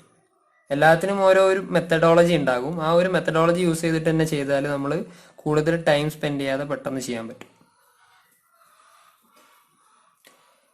8 people are sitting around a circular table facing the center, not necessarily in the same order. അപ്പോൾ ഈ ഒരു ഓർഡറിൽ ആയിക്കൊള്ളണമെന്നില്ല ഇതിന്റെ ചുറ്റും ഇരിക്കുന്നത്. എല്ലാവരും പല ഓർഡറിലാണ് ഇരിക്കുന്നത്. T is sitting third to the right of P. അപ്പോൾ പി എന്ന ആളെ നമ്മൾ കൺസിഡർ ചെയ്യാം. T is sitting third to the right. അപ്പോൾ വലത്തെ ഭാഗത്ത്, അപ്പോൾ പിന്റെ വലത്തെ ഭാഗത്ത് പി ഇങ്ങോട്ട് തിരിഞ്ഞിട്ടാണ് ഇരിക്കുന്നത്, സെന്ററിലേക്ക് തിരിഞ്ഞിട്ടാണ് ഇരിക്കുന്നത്. ടുവേർഡ്സ് സെന്റർ ആണെന്ന് പറഞ്ഞിട്ടുണ്ട്. ടുവേർഡ്സ് റൈറ്റ് 3 ആണ്. T is sitting third to the right of P. അപ്പോൾ പിന്റെ റൈറ്റിലേക്ക് തേർഡ് നോക്കിക്കഴിഞ്ഞാൽ ഈ പോയിന്റ് ആണ്. അപ്പോൾ ടി ഇവിടെയാണ് ഇരിക്കുന്നത്. W is sitting second to the right of S. S is not an immediate neighbour of either P or T. അപ്പോൾ നമ്മൾ ചില സ്റ്റേറ്റ്മെന്റ് നമ്മൾ വായിച്ചു കഴിഞ്ഞാൽ നമുക്ക് ഇതിൽ മാർക്ക് ചെയ്യാൻ പറ്റില്ല. നമ്മൾ എന്ത് ചെയ്യാം, മുഴുവൻ സ്റ്റേറ്റ്മെന്റ്സും വായിച്ചു നോക്കാം. ഇവിടെ നമുക്ക് തന്നിട്ടുണ്ട് W is sitting second to the right of S. അപ്പോൾ നമ്മൾ ഈ ഡബ്ല്യുവും എസും എവിടെ കൊടുക്കും എന്നുള്ള ഒരു കൺഫ്യൂഷൻ ഉണ്ട്. എവിടെ വേണമെങ്കിലും കൊടുക്കാമല്ലോ. ഇവിടെ കൊടുക്കുക, ഇവിടെ കൊടുക്കുക, എവിടെ വേണമെങ്കിലും കൊടുക്കുക. അപ്പോൾ നമുക്കൊരു കറക്റ്റ് ക്ലൂ ഇല്ല. അപ്പോൾ നമ്മൾ അടുത്ത സ്റ്റേറ്റ്മെന്റ് കൂടെ വായിച്ചു നോക്കാം. S is not an immediate neighbour of either P or T.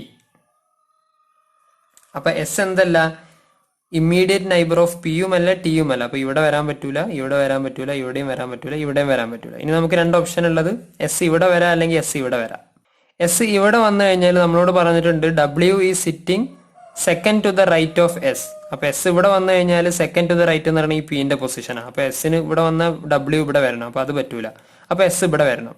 S ഇവിടെ വന്നു കഴിഞ്ഞാൽ W is sitting second to the right of S. അപ്പോൾ അത് കറക്റ്റ് ആണ്. എസും ഡബ്ല്യു നമുക്ക്.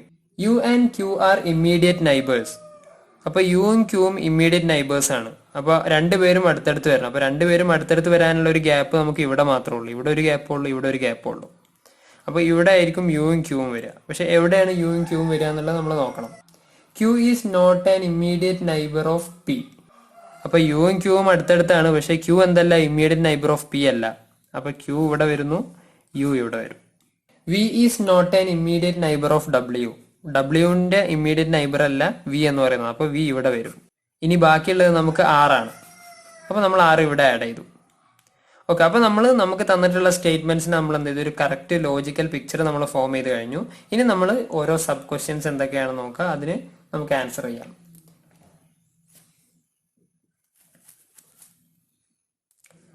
ആദ്യത്തെ സബ് ക്വസ്റ്റ്യൻ എന്ന് പറയുന്നത് what is R's position with respect to V. വിനെ സംബന്ധിച്ചിടത്തോളം ആറിന്റെ പൊസിഷൻ ഏതാണെന്നാണ് ചോദിച്ചിട്ടുള്ളത്. അപ്പോൾ ആറിന്റെ പൊസിഷൻ എന്ന് പറയുന്നത് വിന്റെ സെക്കൻഡ് ടു ദ റൈറ്റ് ആണ്.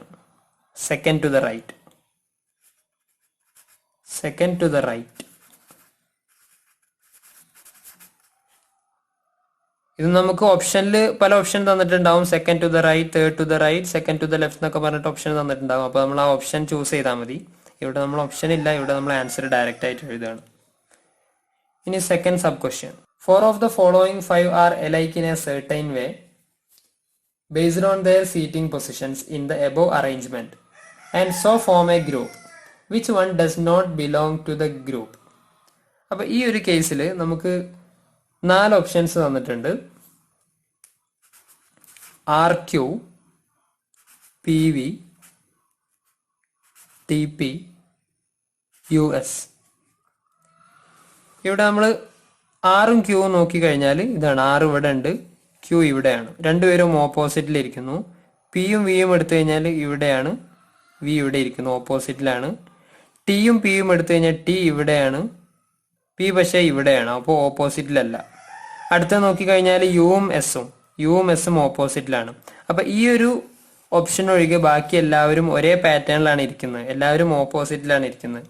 അപ്പോൾ ഇതിൽ ഏതാണ് ഓഡ് എന്നാണ് നമ്മളോട് ചോദിച്ചിട്ടുള്ളത്. അപ്പോൾ ഈ ടി പി ആണ് ഓഡ് എന്ന് പറയുന്നത്. ഇനി നമുക്ക് next sub question. Who is sitting second to the right of the one who is sitting to immediate right of W. അപ്പൊ ഇമ്മീഡിയറ്റ് റൈറ്റ് ഓഫ് ഡബ്ല്യു എന്ന് പറയുന്നത് പി ആണ്. Who is sitting second to the right of P എന്നാണ് നമ്മുടെ question. അപ്പൊ second to the right of P എന്ന് പറയുമ്പോൾ Q ആണ് വരിക. അപ്പൊ മൂന്നാമത്തത് ക്യൂ ആണ്. ഇനി അടുത്ത sub question. How many people are sitting between U and W when counted from the left side of U. അപ്പൊ യു ഇവിടെ ഉണ്ട്, ഡബ്ല്യു ഇവിടെ ഉണ്ട്. How many people are sitting between U and W when counted from the left side of U. യുവിന്റെ left side എന്ന് പറയുന്നത് ഇങ്ങനെയാണ്. അപ്പോൾ നമുക്ക് ഇങ്ങനെയല്ല കൗണ്ട് ചെയ്യേണ്ടത്, ഇങ്ങനെയാണ് കൗണ്ട് ചെയ്യേണ്ടത്. അപ്പോൾ രണ്ടുപേരുടെ ഇടയിൽ ഒരാളാണുള്ളത്, അപ്പോൾ 1. Next sub question. Who is sitting exactly between T and S. ടീൻ്റെയും എസിൻ്റെയും ഇടയിൽ ആരാണ് ഇരിക്കുന്നത്? വി ആണ് ഇരിക്കുന്നത്. അപ്പോൾ ഇങ്ങനെയാണ് നമ്മൾ ഈ ഒരു ടൈപ്പ് ഓഫ് പ്രോബ്ലം ചെയ്യാം. ഇനി നമുക്ക് അടുത്തൊരു പ്രോബ്ലം നോക്കാം. 8 people A, B, C, D, E, F, G, H. അപ്പോൾ നമുക്ക് 8 പേരുണ്ട്.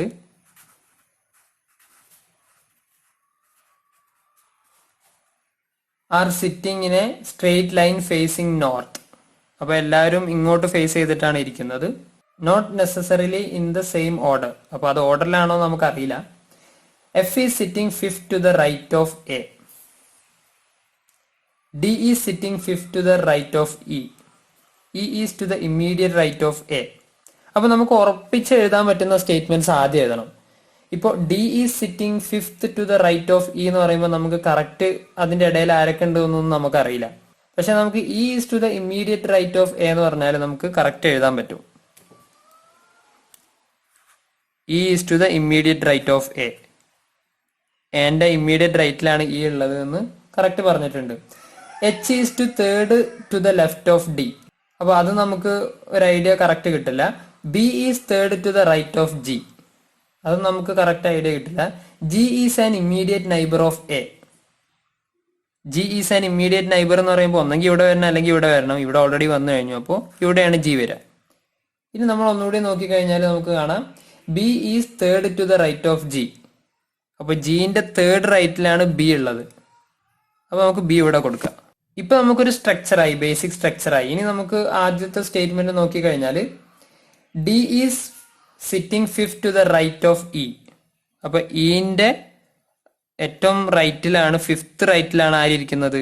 ഡി ഇരിക്കുന്നത്. അപ്പൊ നമ്മൾ നോക്കിക്കഴിഞ്ഞാൽ ഇവിടെ 1, 2, 3, 4, 5 ഇവിടെയാണ് ഡി ഉള്ളത്. F is sitting fifth to the right of A. അപ്പൊ എന്റെ ഫിഫ്ത്ത് റൈറ്റ് എന്ന് പറയുമ്പോൾ 1, 2, 3, 4, 5. അപ്പൊ എഫ് ഇവിടെയാണ്. H is third to the left of D. H എന്ന് പറയുന്നത് ഡിന്റെ തേർഡ് ലെഫ്റ്റ് ആണ്. 1, 2, 3 എച്ച്. ഇനി നമുക്ക് ബാക്കിയുള്ളത് സി ആണ്. ഓക്കെ, ഇപ്പൊ നമുക്ക് കറക്റ്റ് ഓർഡർ കിട്ടിക്കഴിഞ്ഞു. ഇനി നമുക്ക് സബ് ക്വസ്റ്റ്യൻസ് നോക്കാം. What is E's position with respect to C. അപ്പൊ E's position with respect to C എന്ന് പറയുന്നത് തേർഡ് ലെഫ്റ്റ് ആണ്.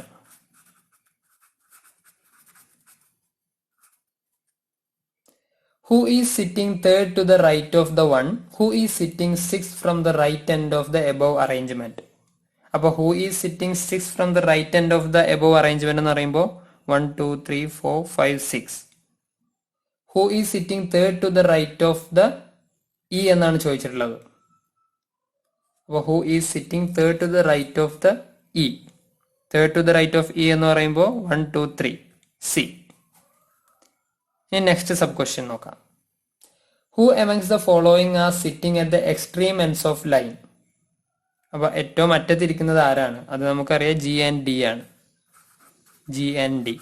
ഈ ഒരു സബ് ക്വസ്റ്റ്യൻസ് ആൻസർ ചെയ്യാൻ വളരെ എളുപ്പമാണ്. പക്ഷേ ഈ ഒരു ഫോമിലേക്ക് ആക്കി എടുക്കുക എന്നുള്ളതാണ് ഇവിടെ നമ്മൾ ലോജിക്ക് യൂസ് ചെയ്യേണ്ട സ്റ്റെപ്പ് എന്ന് പറയുന്നത്. Next sub question. 4 of the following 5 are alike in a certain way based on their seating positions in the above arrangement. Which one does not belong to the group? അപ്പോൾ നമുക്ക് ഇവിടെ 4 options വന്നിട്ടുണ്ട്. H D, B E, E C, H. അപ്പോൾ നമ്മൾ എച്ചും ഡിയും എടുത്തു കഴിഞ്ഞാൽ ഇടയിൽ 2 പേരുണ്ട്. ബിയും ഇയും എടുത്തു കഴിഞ്ഞാൽ ഇടയിൽ ആരുമില്ല. ഇയും സിയും എടുത്തു കഴിഞ്ഞാൽ ഇടയിൽ 2 പേരുണ്ട്. എയും എച്ചും എടുത്തു കഴിഞ്ഞാൽ ഇടയിൽ 2 പേരുണ്ട്. അപ്പോൾ ഇവിടെ ഓടായിട്ടുള്ളത് ബി ആണ്. അവരുടെ ഇടയിൽ ആരുമില്ല. Next sub question. If all 8 persons are asked to sit in an alphabetical order from the right to left. അപ്പോൾ നമ്മൾ എല്ലാവരും ആൽഫബറ്റിക്കൽ ഓർഡറിൽ ഇരുന്നാൽ ഫ്രം ദ റൈറ്റ് എന്ന് പറഞ്ഞിട്ടുണ്ട്. The position of how many will remain unchanged as compared to their original seating position. അപ്പോൾ എത്ര പേരുടെ പൊസിഷനാണ് ഈ ഒരു ആദ്യത്തെ ഒറിജിനൽ പൊസിഷനിൽ നിന്ന് മാറാതിരിക്കുക, അൺചേഞ്ച്ഡ് എന്നാണ് ചോദിച്ചത്. അപ്പോൾ ഇവിടെ നമ്മൾ നോക്കിക്കഴിഞ്ഞാൽ ഈ ഒരു സീൻ്റെത് മാത്രമാണ് അൺചേഞ്ച്ഡ് ആയിട്ടുള്ളത്. അപ്പോൾ എത്ര പേരുണ്ട്? ഒരാളത് മാത്രമാണ് അൺചേഞ്ച്ഡ് ആയിട്ടുള്ളത്. അപ്പോൾ ഇങ്ങനെയാണ് ഈ ഒരു ടൈപ്പ് ഓഫ് പ്രോബ്ലം നമ്മൾ ചെയ്യുക. ഇനി നമുക്ക് അടുത്തൊരു പ്രോബ്ലം നോക്കാം. Franklin has less money than Rishikesh. അപ്പോൾ ഫ്രാങ്ക്ലിൻ എന്ന ആളെ നമ്മൾ ഇവിടെ എഴുതുക. അദ്ദേഹത്തിന് ഋഷികേഷിനേക്കാൾ പൈസ കുറവാണ്. അപ്പോൾ ഋഷികേഷിനെ നമ്മൾ എച്ച് എന്ന് റെപ്രസെന്റ് ചെയ്തു. But more than Govind.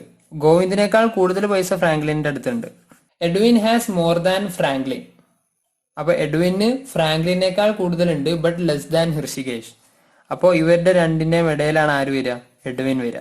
Who is the poorest. ആരാണ് പോറസ്റ്റ് ആയിട്ടുള്ളത്? അപ്പോൾ ഇവിടെ നമ്മൾ ഈ ഒരു ഓർഡർ നോക്കിക്കഴിഞ്ഞാൽ നമുക്ക് എന്ത് പറയാൻ പറ്റും? G is poorest. ഗോവിന്ദാണ് പോറസ്റ്റ്. Govind is poorest. അപ്പോൾ ഇങ്ങനെ സിമ്പിൾ ആയിട്ടുള്ള പ്രോബ്ലംസ് നമുക്ക് കാണാൻ പറ്റും. ഇനി നമുക്ക് അടുത്തൊരു പ്രോബ്ലം നോക്കാം. There are 5 friends, F1, F2, F3, F4 and F5. അപ്പോൾ നമുക്ക് 5 പേരുണ്ട്. F1, F2, F3, F4, F5. F1 is shorter than F2. അപ്പോൾ F1 F2നേക്കാൾ ചെറുതാണ്. നമ്മൾ എപ്പോഴും ഗ്യാപ്പ് ഇട്ടിട്ട് എഴുതാം. നമുക്ക് ഇടയിൽ എന്തെങ്കിലും ആഡ് ചെയ്യാനുണ്ടെങ്കിൽ നമുക്ക് ആഡ് ചെയ്യാനുള്ള ഒരു സ്പേസ് നമ്മൾ ഇട്ടാൽ നമുക്ക് വൃത്തിയിൽ എഴുതാൻ പറ്റും. F3 is tallest. അപ്പോൾ F3 ആണ് ഏറ്റവും വലുത്. അപ്പോൾ നമുക്ക് റൈറ്റ് മോസ്റ്റ് എൻഡിൽ എഴുതാം. F4 is little shorter than F2 and little ടോളർ than F1. അപ്പോൾ F4 എന്ന് പറയുന്നത് F2നേക്കാൾ ഷോർട്ടർ ആണ്, പക്ഷെ F1നേക്കാൾ വലുതാണ്. അപ്പോൾ F4 നമുക്ക് എന്താ എഴുതാം? ഇവിടെ എഴുതാം. നമ്മളെ ഫസ്റ്റ് സ്റ്റേറ്റ്മെന്റിൽ F1 is shorter than F2 but taller than F5 എന്നുണ്ട്.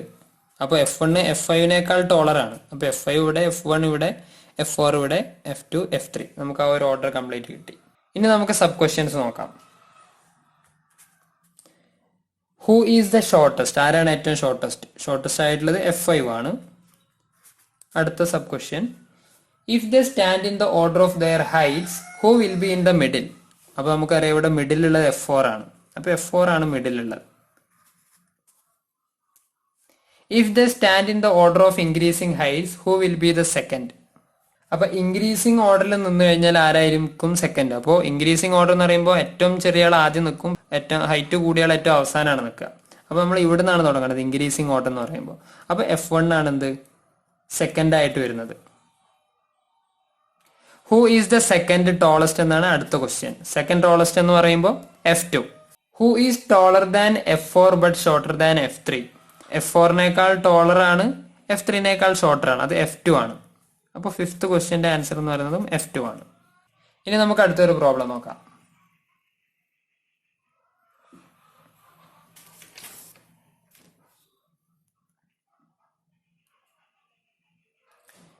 ഈ ഒരു ക്വസ്റ്റ്യൻ കുറച്ചും കൂടെ വലിയൊരു പ്രോബ്ലം ആണ്. അത് നമ്മൾ സാവധാനം സ്റ്റെപ്പ് വൈസ് ആയിട്ട് നമ്മൾ ചെയ്താലേ നമുക്കത് കിട്ടുള്ളൂ. There are 5 friends A, B, C, D, E. അപ്പോൾ നമ്മളിവിടെ 5 ഫ്രണ്ട്സ് ഉണ്ട്. 2 of them are businessmen, while the other 3 belong to different occupations. അപ്പോൾ നമുക്ക് ഇവിടെ ഡിഫറെന്റ് ഓക്യുപ്പേഷൻസ് ഉണ്ട്. One businessman and the lawyer stay in the same locality. അപ്പോൾ നമുക്ക് അടുത്ത പാരാമീറ്റർ ഇവിടെ ലൊക്കാലിറ്റി ആണ്. While the other 3 stay in different localities, P, Q and R. 2 of these 5 persons are Hindus, while the remaining 3 come from different communities, Muslim, Christian and Sikh. അപ്പോൾ നമുക്ക് ഇവിടെ religion ഉണ്ട്. നമുക്ക് 3 പാരാമീറ്റേഴ്സ് ആയി. ഇവിടെ 5 friends ഉണ്ട്, 3 parameters ആയി. D is cloth merchant and stays in locality S, while E is a Muslim and stays in locality R. The doctor is a Christian and stays in locality P. B is a Sikh while A is Hindu and runs a factory. അപ്പോൾ നമുക്ക് ഇവിടെ കുറെ unclear statements ഉണ്ട്, കുറെ clear statements ഉണ്ട്. അപ്പോൾ ആദ്യം നമ്മൾ ക്ലിയർ സ്റ്റേറ്റ്മെന്റ്സ് എന്ത് ചെയ്യണം, നമ്മൾ ഇതിൽ അടയാളപ്പെടുത്തുക. അപ്പോൾ ക്ലിയർ സ്റ്റേറ്റ്മെന്റ്സ് നമ്മൾ ഇതിൽ ഓൾറെഡി അടയാളപ്പെടുത്തുമ്പോൾ തന്നെ അൺക്ലിയർ ആയിട്ടുള്ളത് ഓട്ടോമാറ്റിക്കലി ക്ലിയർ ആവും.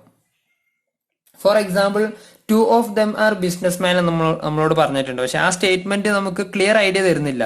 ഇതിൽ ഏതോ 2 പേര് ബിസിനസ്മാൻ ആണ് എന്നേ നമ്മളോട് പറഞ്ഞിട്ടുള്ളൂ, പക്ഷെ ആരാണെന്ന് നമുക്ക് അറിയില്ല. ഇവിടെ നമ്മൾ നോക്കിക്കഴിഞ്ഞാൽ D is a cloth merchant and stays in locality S എന്ന് പറഞ്ഞിട്ടുണ്ട്. അപ്പോൾ D is a cloth merchant എന്ന് പറയുമ്പോൾ അയാൾ ബിസിനസ്മാൻ ആണ്. അതൊക്കെ നമ്മൾ ഊഹിച്ചെടുക്കണം. ബിസിനസ്മാൻ ആണ്. അദ്ദേഹം നിൽക്കുന്നത് എസ് എന്ന ലൊക്കാലിറ്റിയിലാണ്. നമ്മളിവിടെ ലൊക്കാലിറ്റി എസ് ആണ്. While E is a Muslim and stays in locality R. അപ്പൊ ഈന്റെ റിലീജിയൻ എന്ന് പറയുന്നത് എന്താണ്? അദ്ദേഹം മുസ്ലിമാണ്. അദ്ദേഹത്തിന്റെ ലൊക്കാലിറ്റി എന്ന് പറയുന്നത് ആറാണ്. ബി ഈസ് എ സിഖ് എന്ന് പറഞ്ഞിട്ടുണ്ട്. അപ്പൊ അത് ഡയറക്റ്റ് ആണ്. ബി എന്ന് പറയുന്ന ആള് സിഖ് ആണ്. അതുപോലെ A is A Hindu and runs A factory. അപ്പൊ എ ഹിന്ദു ആണെന്ന് പറഞ്ഞിട്ടുണ്ട്. അദ്ദേഹത്തിന്റെ ജോലി ഫാക്ടറി ആണ്. അപ്പൊ അദ്ദേഹവും ബിസിനസ്മാൻ ആണ്. അപ്പൊ നമുക്ക് 2 ബിസിനസ്മാൻ ആയി. അപ്പൊ നമ്മൾ ആദ്യം ക്ലിയർ സ്റ്റേറ്റ്മെന്റ്സ് നമ്മൾ ഇതിൽ ആഡ് ചെയ്ത് കഴിഞ്ഞാൽ പിന്നെയുള്ള അൺക്ലിയർ സ്റ്റേറ്റ്മെന്റ്സ് നമുക്ക് വളരെ പെട്ടെന്ന് കിട്ടും. 2 of them are businessmen, while the other 3 belong to different occupations, medical, engineer and legal. അപ്പൊ ബാക്കിയുള്ളത് ഇനി മെഡിക്കൽ, എഞ്ചിനീയർ ആൻഡ് ലീഗൽ ആണ് വരിക. 1 businessman and the lawyer stay in the same locality S. The doctor is a Christian and stays in locality P. അപ്പോൾ doctor Christiaan ആണ്. അപ്പോൾ doctor ഒന്നെങ്കിൽ C ആയിരിക്കും അല്ലെങ്കിൽ ഡി ആയിരിക്കും. കാരണം അദ്ദേഹം ക്രിസ്ത്യൻ ആണ്. പക്ഷെ അദ്ദേഹത്തിന്റെ ഒക്യുപ്പേഷൻ എന്ന് പറയുന്നത് ഡോക്ടറാണ്. അപ്പോൾ ഇവിടെ വേറെ ഒക്യുപ്പേഷൻ ആണുള്ളത്. ക്ലോത്ത് ബിസിനസ്മാൻ ആണുള്ളത്. ക്ലോത്ത് മെർച്ചന്റ് ആണ്. അപ്പോൾ നമുക്ക് ഡോക്ടർ ഇവിടെ കൊടുക്കാം. ഡോക്ടർ സി ആയിരിക്കും. അദ്ദേഹം ക്രിസ്ത്യൻ ആണ്. അദ്ദേഹത്തിന്റെ ലൊക്കാലിറ്റിയും പറഞ്ഞിട്ടുണ്ട്, ഇൻ ലൊക്കാലിറ്റി പി. അതുപോലെ നമുക്ക് തന്നിട്ടുള്ള വേറെ സ്റ്റേറ്റ്മെന്റ്, ഒരു ബിസിനസ്മാനും ഒരു ലോയറും ഒരു ലൊക്കാലിറ്റിയിലാണ് നിൽക്കുന്നത്. അത് എസ്സിലാണെന്ന് പറഞ്ഞിട്ടുണ്ട്. അപ്പോൾ ഓൾറെഡി ഈ ഒരു ഡി എന്ന ബിസിനസ്മാൻ എസ്സിലാണുള്ളത്. ഇനി നമുക്ക് ബാക്കിയുള്ളത് 2 ലൊക്കേഷനാണ്. പിന്നെ ഇവിടെ ഉള്ളത് വേറൊരു ബിസിനസ്മാൻ ആണ്. അപ്പോൾ എന്തായാലും ഇവിടെ ലോയർ വരണം. കാരണം ഈ ഒരു എസ്സിൽ തന്നെ ഉള്ള ലൊക്കേഷനിൽ ഒരു ലോയർ വരണം. അപ്പോൾ ഇവിടെ എസ് ആണ്, ഇവിടെ ലോയർ ആണ്. ഇനി നമ്മൾ നോക്കിക്കഴിഞ്ഞാൽ നമുക്ക് ഇവിടെ ബാക്കിയുള്ളത് ഇവിടെ ഒന്ന് എഞ്ചിനീയർ ആണ്. അതുപോലെ ഇവിടെ ക്യൂ ആണ് ബാക്കിയുള്ളത്. അതുപോലെ ഇവിടെ ഒരു ഹിന്ദു ആണ് ബാക്കിയുള്ളത്. അപ്പൊ ഇത് നമ്മളിപ്പോൾ കംപ്ലീറ്റ് ലോജിക്കലി നമ്മൾ ഫില്ല് ചെയ്ത് കഴിഞ്ഞു.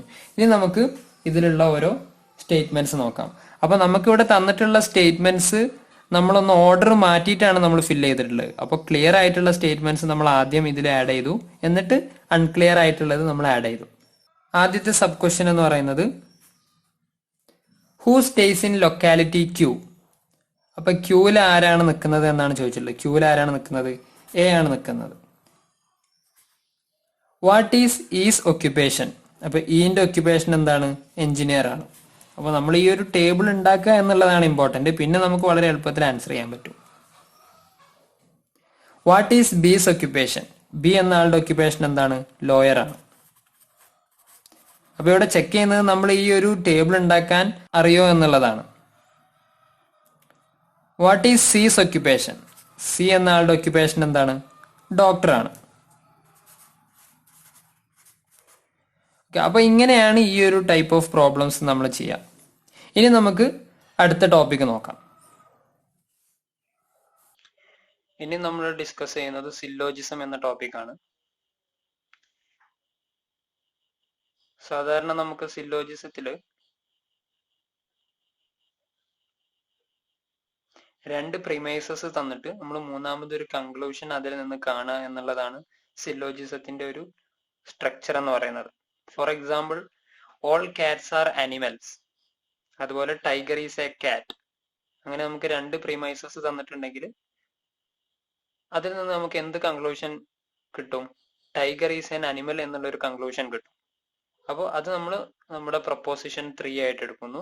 ആ ഒരു പ്രപ്പോസിഷൻ മേക്ക് ചെയ്യുക, നമുക്ക് കൺക്ലൂഷൻ മേക്ക് ചെയ്യുക, മുമ്പ് തന്നിട്ടുള്ള പ്രിമൈസസ് നോക്കിയിട്ട് ഒരു കൺക്ലൂഷനിൽ എത്തുക എന്നുള്ളതാണ് ഈ ഒരു സില്ലോജിസത്തിലുള്ള ഇമ്പോർട്ടന്റ് ആയിട്ടുള്ള ഒരു കാര്യം. അതുപോലെ തന്നെ ഇതിൽ നമ്മൾ നോക്കിക്കഴിഞ്ഞാൽ all cats are animals, tiger is a cat. അപ്പൊ ഇതിൽ നമുക്ക് കാണാൻ പറ്റും രണ്ടിലും കാറ്റ് ആണ് ആ ഒരു റിലേറ്റിംഗ് ടേം എന്ന് പറയുന്നത്. അതിനെ നമ്മൾ മിഡിൽ ടേം എന്ന് പറയും. കാരണം നമുക്ക് ഈ ടൈഗർ ഈസ് ആൻ അനിമൽ എന്നുള്ള നമ്മുടെ ഫൈനൽ കൺക്ലൂഷനിൽ നമ്മൾ ആ കാറ്റ് എന്നുള്ള ടേം നമുക്ക് കാണാൻ പറ്റൂല. അതുപോലെ തന്നെ ടൈഗർ ഈസ് ആൻ അനിമൽ. അപ്പൊ അനിമൽ എന്ന് പറയുന്നത് മേജർ ടേമും ടൈഗർ എന്ന് പറയുന്നത് മൈനർ ടേമുമാണ്. നമ്മൾ ഓൾ കാറ്റ്സ് ആർ ആനിമൽസ് എന്നുള്ളത് കുറച്ചും കൂടി ഒരു ബ്രോഡ് വ്യൂ ആണ്. അതാണ് ആ ആനിമൽസ് എന്നുള്ള കാറ്റഗറിയാണ് ഇവിടെ മേജർ ആയിട്ട് വരുന്നത്. അതുപോലെ ടൈഗർ എന്ന് പറയുന്നതാണ് ഇവിടെ മൈനർ ആയിട്ട് വരുന്നത്. നമുക്കിവിടെ കാണാൻ പറ്റും animal is the major term, tiger is the minor term and cat is the middle term. നമ്മൾ സാധാരണ സില്ലോജിസം റെപ്രസെന്റ് ചെയ്യുന്നത് വെൻ ഡയഗ്രാം യൂസ് ചെയ്തിട്ടാണ്. അങ്ങനെ നമ്മൾ ചെയ്തു കഴിഞ്ഞാൽ നമുക്ക് വളരെ പെട്ടെന്ന് ഇത് സോൾവ് ചെയ്തെടുക്കാൻ പറ്റും. ഈ ഒരു വെൻ ഡയഗ്രാം യൂസ് ചെയ്തിട്ടാണ് നമ്മൾ എല്ലാ പ്രോബ്ലംസും നമ്മൾ ചെയ്യുക. ഈ ഒരു സില്ലോജിസത്തിലുള്ള പ്രോബ്ലത്തിൽ നമുക്ക് ആദ്യം തരുന്ന പ്രിമൈസസ് ലോജിക്കലി ശരിയായിക്കൊള്ളുന്നില്ല. ഉദാഹരണമായിട്ട് നമ്മൾ ആദ്യത്തെ ഒരു പ്രോബ്ലത്തിൽ നമുക്ക് വരുന്ന സ്റ്റേറ്റ്മെന്റ്സ് നോക്കിക്കഴിഞ്ഞാൽ സം ബോയ്സ് ആർ ഗേൾസ്, അത് നമ്മൾ ഇൻ റിയൽ വേൾഡ് അത് കറക്റ്റ് അല്ല. സം ബോയ്സ് ആർ ഗേൾസ് എന്നുള്ളത് എന്താണ്, നമുക്ക് ഒരു നമ്മുടെ റിയൽ വേൾഡിൽ കറക്റ്റ് ആണെന്ന് പറയാൻ പറ്റൂല.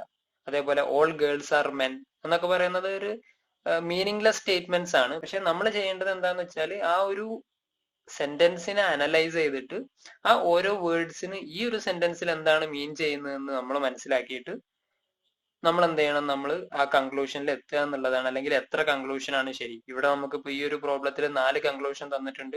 ആ 4 കൺക്ലൂഷനിൽ എത്ര കൺക്ലൂഷൻ ശരിയാണ്, എത്ര കൺക്ലൂഷൻ ശരിയല്ല എന്നൊക്കെ നോക്കുക എന്നുള്ളതാണ് നമ്മൾ ഈ ഒരു പ്രോബ്ലത്തിൽ ചെയ്യുന്നത്. അപ്പൊ നമുക്ക് തന്നിട്ടുള്ള പ്രിമൈസസ് എന്തായിക്കൊള്ളുന്നില്ല, റിയലി അത് ശരിയായിക്കൊള്ളുന്നില്ല. അത് നമ്മൾ കൺഫ്യൂഷൻ ആക്കാൻ വേണ്ടിയിട്ട് നമുക്ക് അങ്ങനെ തരുന്നതാണ്. പക്ഷെ നമ്മൾ എന്ത് ചെയ്യുക, നമ്മൾ അതിലുള്ള വേർഡ്സിൽ ഈ ഒരു സെന്റൻസിൽ എന്താണ് ഉദ്ദേശിച്ചിട്ടുള്ളത് എന്ന് മാത്രം കൺസിഡർ ചെയ്യുക. അപ്പൊ നമ്മൾ ഇവിടെ വെൻ ഡയഗ്രാം യൂസ് ചെയ്ത് കഴിഞ്ഞാൽ നമുക്ക് ആ ഒരു കൺഫ്യൂഷൻ ഒഴിവാക്കാൻ പറ്റും. നമ്മൾ ഓൾറെഡി വെൻ ഡയഗ്രാം ഡീറ്റെയിൽഡ് ആയിട്ട് ഡിസ്കസ് ചെയ്തതാണ്. അപ്പൊ ഇനി നമുക്ക് ഓരോ പ്രോബ്ലങ്ങൾ എങ്ങനെ ചെയ്യാം, വെൻ ഡയഗ്രാം യൂസ് ചെയ്തിട്ട് എങ്ങനെ ചെയ്യാമെന്ന് നമുക്ക് നോക്കാം. ഇവിടെ നമുക്ക് ആദ്യത്തെ പ്രോബ്ലം എന്ന് പറയുന്നത് 3 സ്റ്റേറ്റ്മെന്റ്സ് നമുക്ക് തന്നിട്ടുണ്ട്, 3 പ്രിമൈസസ് നമുക്ക് തന്നിട്ടുണ്ട്. അതുപോലെ തന്നെ 4 കൺക്ലൂഷനും നമുക്ക് തന്നിട്ടുണ്ട്. ഈ 4 കൺക്ലൂഷനിൽ ഏതൊക്കെ കൺക്ലൂഷൻ ആണ് ശരി എന്നാണ് നമ്മൾ കണ്ടുപിടിക്കേണ്ടത്. അപ്പോൾ ആദ്യത്തെ സ്റ്റേറ്റ്മെന്റ് എന്ന് പറയുന്നത് സം ബോയ്സ് ആർ ഗേൾസ്. അതുപോലെ തന്നെ no man is fool, all girls are men. ഇങ്ങനെ 3 സ്റ്റേറ്റ്മെന്റ്സ് ആണ് നമുക്ക് തന്നിട്ടുള്ളത്.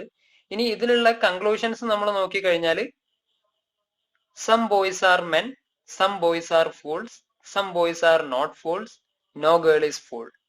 അപ്പൊ നമ്മൾ ഒറ്റ നോട്ടത്തിൽ നോക്കിക്കഴിഞ്ഞാൽ നമുക്ക് പെട്ടെന്ന് മനസ്സിലാവില്ല. ഇനി നമ്മൾ വെൻ ഡയഗ്രാം യൂസ് ചെയ്തിട്ട് എങ്ങനെയാണ് ഈ ഒരു പ്രോബ്ലം നമുക്ക് ചെയ്യാന്ന് നോക്കാം. നമുക്കിവിടെ 4 ഗ്രൂപ്പുകളാണ് ഉള്ളത്. ഒന്ന് നമ്മൾ നോക്കിക്കഴിഞ്ഞാൽ ബോയ്സ് ആണ്, ഒന്ന് ഗേൾസ് ആണ്, ഒന്ന് ഫൂളാണ്, അതുപോലെ തന്നെ ഒന്ന് മെൻ ആണ്. അപ്പൊ 4 ഗ്രൂപ്പ് ഉണ്ട്. അപ്പൊ നമ്മുടെ വെൻ ഡയഗ്രത്തിൽ നമുക്ക് 4 സർക്കിൾസ് എന്തായാലും ഉണ്ടാകും.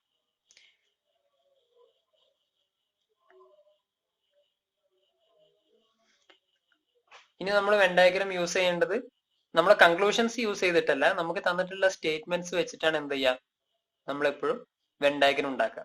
അപ്പോൾ സം ബോയ്സ് ആർ ഗേൾസ് എന്ന് പറഞ്ഞിട്ടുണ്ട്. അപ്പൊ നമ്മൾ ആ ഒരു വെൻ ഡയഗ്രം നമ്മൾ കൺസിഡർ ചെയ്യുമ്പോൾ സം ബോയ്സ് ആർ ഗേൾസ്, അപ്പൊ നമ്മൾ ബോയ്സിന്റെ ഒരു സർക്കിൾ വരക്കുന്നു, അതുപോലെ തന്നെ ഗേൾസിന്റെ ഒരു സർക്കിൾ വരക്കുന്നു. സം ബോയ്സ് ആർ ഗേൾസ് എന്ന് പറഞ്ഞതുകൊണ്ട് രണ്ടും ഓവർലാപ്പ് ചെയ്യും. കാരണം കുറച്ച് ബോയ്സ് എന്താണ് ഗേൾസ് ആണ് എന്നാണ് നമുക്കിവിടെ സ്റ്റേറ്റ്മെന്റിൽ തന്നിട്ടുള്ളത്. നോ മാൻ ഈസ് ഫോൾ എന്ന് തന്നിട്ടുണ്ട്, ഓൾ ഗേൾസ് ആർ മെൻ എന്ന് തന്നിട്ടുണ്ട്. അപ്പൊ ഓൾ ഗേൾസ് ആർ മെൻ എന്ന് പറയുമ്പോൾ നമുക്ക് മെൻ എന്നുള്ള ഒരു ബിഗ്ഗർ സർക്കിൾ ഇവിടെ വരക്കേണ്ടി വരും. മെൻ, കാരണം എല്ലാ ഗേൾസും ഈ മെൻ എന്നുള്ള കാറ്റഗറിയിലാണ് നമ്മൾ വരുന്നത്. നമ്മൾ ഈ ഒരു സർക്കിളിന് എന്ത് നെയിമിംഗ് ആണ് കൊടുക്കുക എന്നുള്ളത് മാത്രം നമ്മൾ ആലോചിച്ചാൽ മതി. അതിന്റെ റിയൽ മീനിങ് നമുക്ക് ആലോചിച്ച് കഴിഞ്ഞാൽ നമുക്ക് അതിന്റെ മീനിങ് മനസ്സിലായിക്കൊള്ളുന്നില്ല. ഓൾ ഗേൾസ് ആർ മെൻ എന്ന് പറയുമ്പോൾ നമുക്ക് ഇങ്ങനെ ഒരു circle, bigger circle, broader circle നമുക്ക് കിട്ടും. പിന്നെ ഇതിലുള്ള രണ്ടാമത്തെ statement no man is fool എന്നാണ്. അപ്പൊ ഈ ഒരു കേസിൽ നമുക്ക് എന്ത് ചെയ്യാം, നോ മാൻ ഈസ് ഫൂൾ എന്ന് പറയുമ്പോൾ ഇതിന്റെ പുറത്താണ് വരിക, ഫൂൾ എന്നുള്ള സർക്കിൾ പുറത്താണ് വരിക. ഫൂൾ നമുക്ക് തന്നിട്ടുള്ള ഡാറ്റാസിനെ ഇങ്ങനെയാണ് നമ്മൾ വെൻ ഡയഗ്രം യൂസ് ചെയ്തിട്ട് റെപ്രസെന്റ് ചെയ്യുക. ഇവിടെ നമ്മൾ നോക്കിക്കഴിഞ്ഞാൽ ആദ്യത്തെ കൺക്ലൂഷൻ എന്ന് പറയുന്നത് സം ബോയ്സ് ആർ മെൻ എന്നാണ്. അപ്പൊ നമുക്കറിയാം മെൻ എന്നുള്ള സർക്കിൾ ഈ ബോയ് എന്നുള്ള സർക്കിളുമായിട്ട് ഓവർലാപ്പ് ചെയ്യുന്നുണ്ട്. അപ്പൊ എന്താണ്, സം ബോയ്സ് ആർ മെൻ എന്നുള്ളത് എന്താണ്, കറക്റ്റ് ആണ്. അപ്പൊ നമുക്ക് എഴുതാം സം ബോയ്സ് ആർ മെൻ.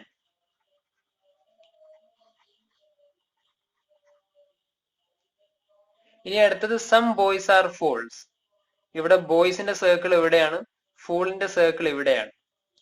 അപ്പൊ നമുക്ക് എന്താണ് പറയാൻ പറ്റും, അപ്പൊ നമുക്ക് ബോയ്സും ഫൂൾസും ഡിസ്ജോയിന്റ് സർക്കിൾസ് ആണ്, ഇവിടെ രണ്ടും ഓവർലാപ്പിംഗേ ഇല്ല. അപ്പൊ നമുക്ക് സം ബോയ്സ് ആർ ഫൂൾസ് എന്നുള്ളത് എന്ത് പറയാൻ പറ്റില്ല, അത് ശരിയാണെന്ന് പറയാൻ പറ്റില്ല, അത് തെറ്റാണ്. ഇനി some boys are not fools. ഇവിടെ നമ്മൾ നോക്കിക്കഴിഞ്ഞാൽ ഈ ഒരു സം ബോയ്സ് മെന്നുമായിട്ട് ഓവർലാപ്പ് ചെയ്തിട്ടുണ്ട്. പക്ഷെ നമ്മളോട് ഇവിടെ പറഞ്ഞിട്ടുണ്ട് no men is a fool എന്ന് പറഞ്ഞിട്ടുണ്ട്. അപ്പോൾ ഇതിൽ പെടുന്ന ഈ ഒരു സം ബോയ്സ് ഉണ്ട്, ആ സം ബോയ്സ് എന്തല്ല ഫൂൾ അല്ല എന്നുള്ള സ്റ്റേറ്റ്മെന്റ്സ് ഇവിടെ കറക്റ്റ് ആണ്. അപ്പൊ some boys are not fools, അതും കറക്റ്റ് ആണ്. No girl is a fool, okay, അതും കറക്റ്റ് ആണ്. കാരണം ഗേൾ എന്ന് പറയുന്നത് ഈ മെൻ എന്നുള്ള സർക്കിളിന്റെ ഉള്ളിൽ വരുന്നതാണ്. അപ്പോ ഇത് രണ്ടും ഡിസ്ജോയിന്റ് സർക്കിൾസ് ആണ്. അപ്പോ നോ ഗേൾ ഈസ് ഫൂൾ. ഇതാണ് 3 റൈറ്റ് സ്റ്റേറ്റ്മെന്റ്സ് എന്ന് പറയുന്നത്. നമ്മുടെ ആദ്യത്തെ കൺക്ലൂഷൻ റൈറ്റ് ആണ്, മൂന്നാമത്തെ കൺക്ലൂഷൻ റൈറ്റ് ആണ്, അതുപോലെ തന്നെ ഫോർത്ത് കൺക്ലൂഷനും റൈറ്റ് ആണ്. ഇവിടെ രണ്ടാമത്തെ കൺക്ലൂഷൻ നമ്മൾ ചെക്ക് ചെയ്യുമ്പോൾ സം ബോയ്സ് ആർ ഫൂൾസ് എന്ന് പറഞ്ഞിട്ടുണ്ട്. അത് കറക്റ്റ് ആണോ അല്ലേ എന്ന് നമുക്ക് പ്രെഡിക്റ്റ് ചെയ്യാൻ പറ്റൂല. കാരണം എന്താന്ന് വെച്ചാൽ ഈ ബോയ്സിനെ കുറിച്ച് ഇവർ ഫൂൾ ആണോ അല്ലേ എന്ന് നമുക്ക് പറയാൻ പറ്റില്ല. ഒരു എക്സാമ്പിൾ ആയിട്ട് ഞാൻ ഈ ഫൂൾ എന്നുള്ള സർക്കിളിൽ ഇവിടെ ഓവർലാപ്പ് ചെയ്തു എന്ന് വെക്കുക, അങ്ങനെ വേണമെങ്കിൽ നമുക്ക് ചെയ്യാവുന്നതാണ്. പക്ഷെ നമുക്ക് ഷുവർ അല്ല. എന്തായാലും ഈ സർക്കിളിന്റെ പുറത്താണ് എന്ന് നമുക്ക് മനസ്സിലായിട്ടുണ്ട്. ഈ സർക്കിളിലാണോ അല്ലേ നമുക്ക് പ്രെഡിക്റ്റ് ചെയ്യാൻ പറ്റില്ല. അതുകൊണ്ടാണ് നമ്മൾ ആ ഒരു second statement some boys are fools എന്നുള്ളത് നമുക്ക് ഇവിടെ എടുക്കാൻ പറ്റാത്തത്. ഇനി നമുക്ക് അടുത്തൊരു പ്രോബ്ലം നോക്കാം. ഇവിടെ നമ്മൾ യൂസ് ചെയ്യുന്ന ഈ ഒരു ബുക്ക് എന്ന് പറയുന്നത് systematic approach to logical reasoning A രാമന്റെ ബുക്കാണ്. ഇതിലുള്ള സൊല്യൂഷൻസ് ആണ് നമ്മൾ ഇവിടെ ചെയ്യുന്നത്. അപ്പോൾ ഇനി ആർക്കെങ്കിലും കൂടുതൽ ഡീറ്റെയിൽസ് ആയിട്ട് ഇതിനെക്കുറിച്ച് അറിയണമെന്നുണ്ടെങ്കിൽ, അതുപോലെ കൂടുതൽ എക്സർസൈസുകളൊക്കെ ചെയ്യണമെന്നുണ്ടെങ്കിൽ ഈ ഒരു ബുക്ക് റെഫർ ചെയ്താൽ മതി. നമ്മൾ ഇതിന്റെ കൂടെ തന്നെ, വീഡിയോന്റെ കൂടെ തന്നെ നമ്മൾ എല്ലാ മെറ്റീരിയൽസും പ്രൊവൈഡ് ചെയ്യുന്നതാണ്. അപ്പോൾ അതിൽ നോക്കിയിട്ട് നിങ്ങൾക്ക് ബാക്കി ഡൗട്ട്സ് ഒക്കെ ഉണ്ടെങ്കിൽ ക്ലിയർ ചെയ്യാം. വേറെ എക്സർസൈസുകളും ഇതിന്റെ കൂടെ ഉള്ളത് നിങ്ങൾക്ക് ചെയ്യാവുന്നതാണ്. അപ്പൊ നമുക്ക് ഈ ഒരു സെക്കൻഡ് ക്വസ്റ്റ്യൻ നോക്കാം. ഇവിടെ നമുക്ക് 3 സ്റ്റേറ്റ്മെന്റ്സ് തന്നിട്ടുണ്ട്. Some birds are oranges, no duck is parrot, all oranges are ducks. അപ്പൊ നമ്മൾ ഇവിടെ എത്ര സർക്കിൾ വരക്കണം എന്നാണ് ആദ്യം നമ്മൾ ചെക്ക് ചെയ്യേണ്ടത്.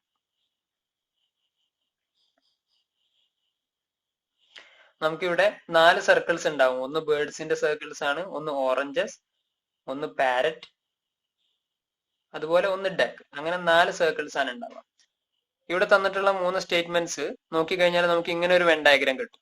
സം ബേർഡ്സ് ആർ ഓറഞ്ചസ് എന്ന് പറയുമ്പോൾ കുറച്ച് ബേർഡ്സും ഓറഞ്ചസിന്റെ ഈ ഒരു സർക്കിളും, അതുപോലെ തന്നെ no duck is a parrot. അപ്പൊ നമുക്ക് no duck is a parrot എന്ന് പറയുമ്പോൾ പാരറ്റിന്റെ പുറത്താണ് വരിക, പാരറ്റ്. അതുപോലെ ഓൾ ഓറഞ്ചസ് ആർ ഡക്സ് എന്ന് പറയുമ്പോൾ ഓറഞ്ചസ് ചെറിയ സർക്കിൾ ആണ് വരിക, ഡക്സ് ആണ് ബിഗർ സർക്കിൾ ആയിട്ട് വരിക. അപ്പൊ ഇതാണ് നമ്മുടെ വെൻ ഡയഗ്രം എന്ന് പറയുന്നത്. നമ്മൾ ഏതൊരു വെൻ ഡയഗ്രം റെപ്രസെന്റ് ചെയ്യുമ്പോൾ നമുക്ക് ഇപ്പോൾ ഒരു ഔട്ടർ റെക്ടാങ്കിൾ ഉണ്ടാകും, അത് നമ്മളെപ്പോഴും റെപ്രസെന്റ് ചെയ്യാം.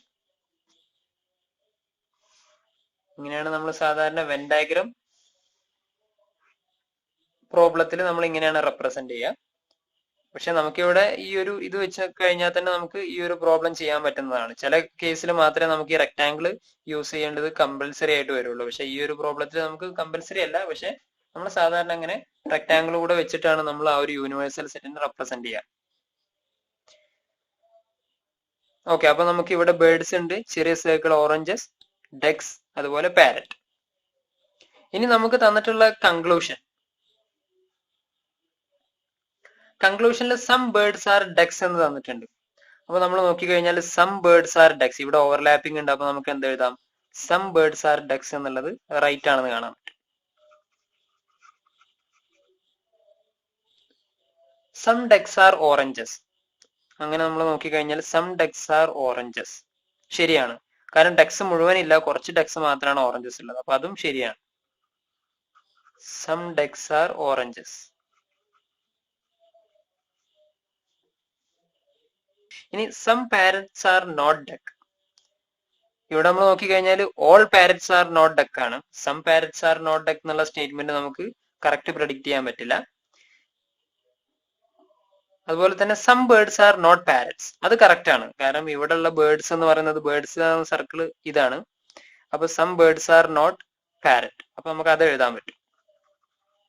Some birds are not parrots.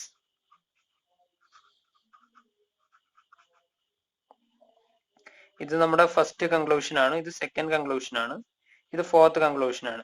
Third കൺക്ലൂഷനിൽ some parrots are not ducks, നമുക്ക് മുമ്പ് തന്നിട്ടുള്ള സ്റ്റേറ്റ്മെന്റ് നമ്മൾ ചെക്ക് ചെയ്ത് കഴിഞ്ഞാൽ no duck is a parrot എന്ന് പറഞ്ഞിട്ടുണ്ട്. അപ്പൊ നമ്മൾ സം ഡക്സ് ആർ പാരറ്റ് എന്ന് പറയുന്നത് എന്താവൂല, some parrots are not duck എന്ന് പറയുന്നത് കറക്റ്റ് അല്ല. കാരണം ഡക്കും പാരറ്റും കംപ്ലീറ്റ്ലി ഡിസ്ജോയിന്റ് ആണ്.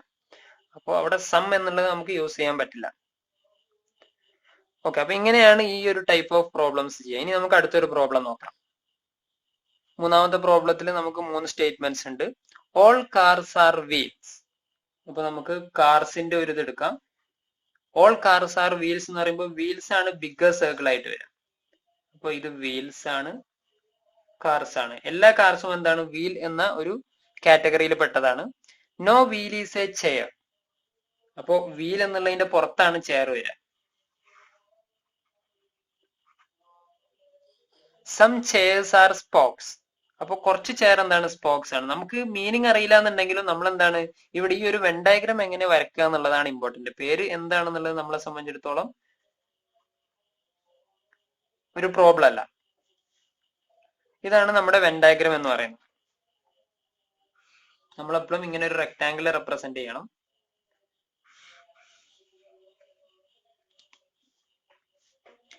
ഇനി നമുക്ക് നമ്മുടെ കൺക്ലൂഷൻസ് നോക്കാം. സം സ്പോക്സ് ആർ കാർസ്, അത് കറക്റ്റ് അല്ല. കാരണം സ്പോക്സ് പുറത്താണ്, കാർസ് ഇവിടെ ഉള്ളിലാണ്. അപ്പൊ അത് റോങ് ആണ്. Some spokes are wheels, spokes wheels ഇത് രണ്ടും ഡിസ്ജോയിന്റ് സർക്കിൾസ് ആണ്. അപ്പൊ അതും കറക്റ്റ് അല്ല. അപ്പൊ നമുക്ക് എന്ത് പറയാം, ഈ ഒരു കേസിൽ നൈദർ കൺക്ലൂഷൻ 1 nor 2 ഫോളോസ്, രണ്ടും ഫോളോ ചെയ്യുന്നില്ല, രണ്ടും റോങ് ആണ്. ഓക്കെ, അപ്പൊ ഇങ്ങനെയാണ് നമ്മൾ ഈ ഒരു ടൈപ്പ് ഓഫ് പ്രോബ്ലംസ് ചെയ്യാം. ഇനി നമുക്ക് അടുത്തൊരു പ്രോബ്ലം നോക്കാം. അടുത്തൊരു പ്രോബ്ലത്തിൽ നമുക്ക് 3 സ്റ്റേറ്റ്മെന്റ് ഉണ്ട്. സം ടേപ്സ് ആർ ട്രങ്ക്സ്, അപ്പൊ നമ്മൾ ടേപ്സിന്റെ ഒരു സർക്കിൾ വരക്കുന്നു. അതുപോലെ തന്നെ ട്രങ്ക്സിന്റെ വേറൊരു സർക്കിൾ വരക്കുന്നു. Tapes, trunks.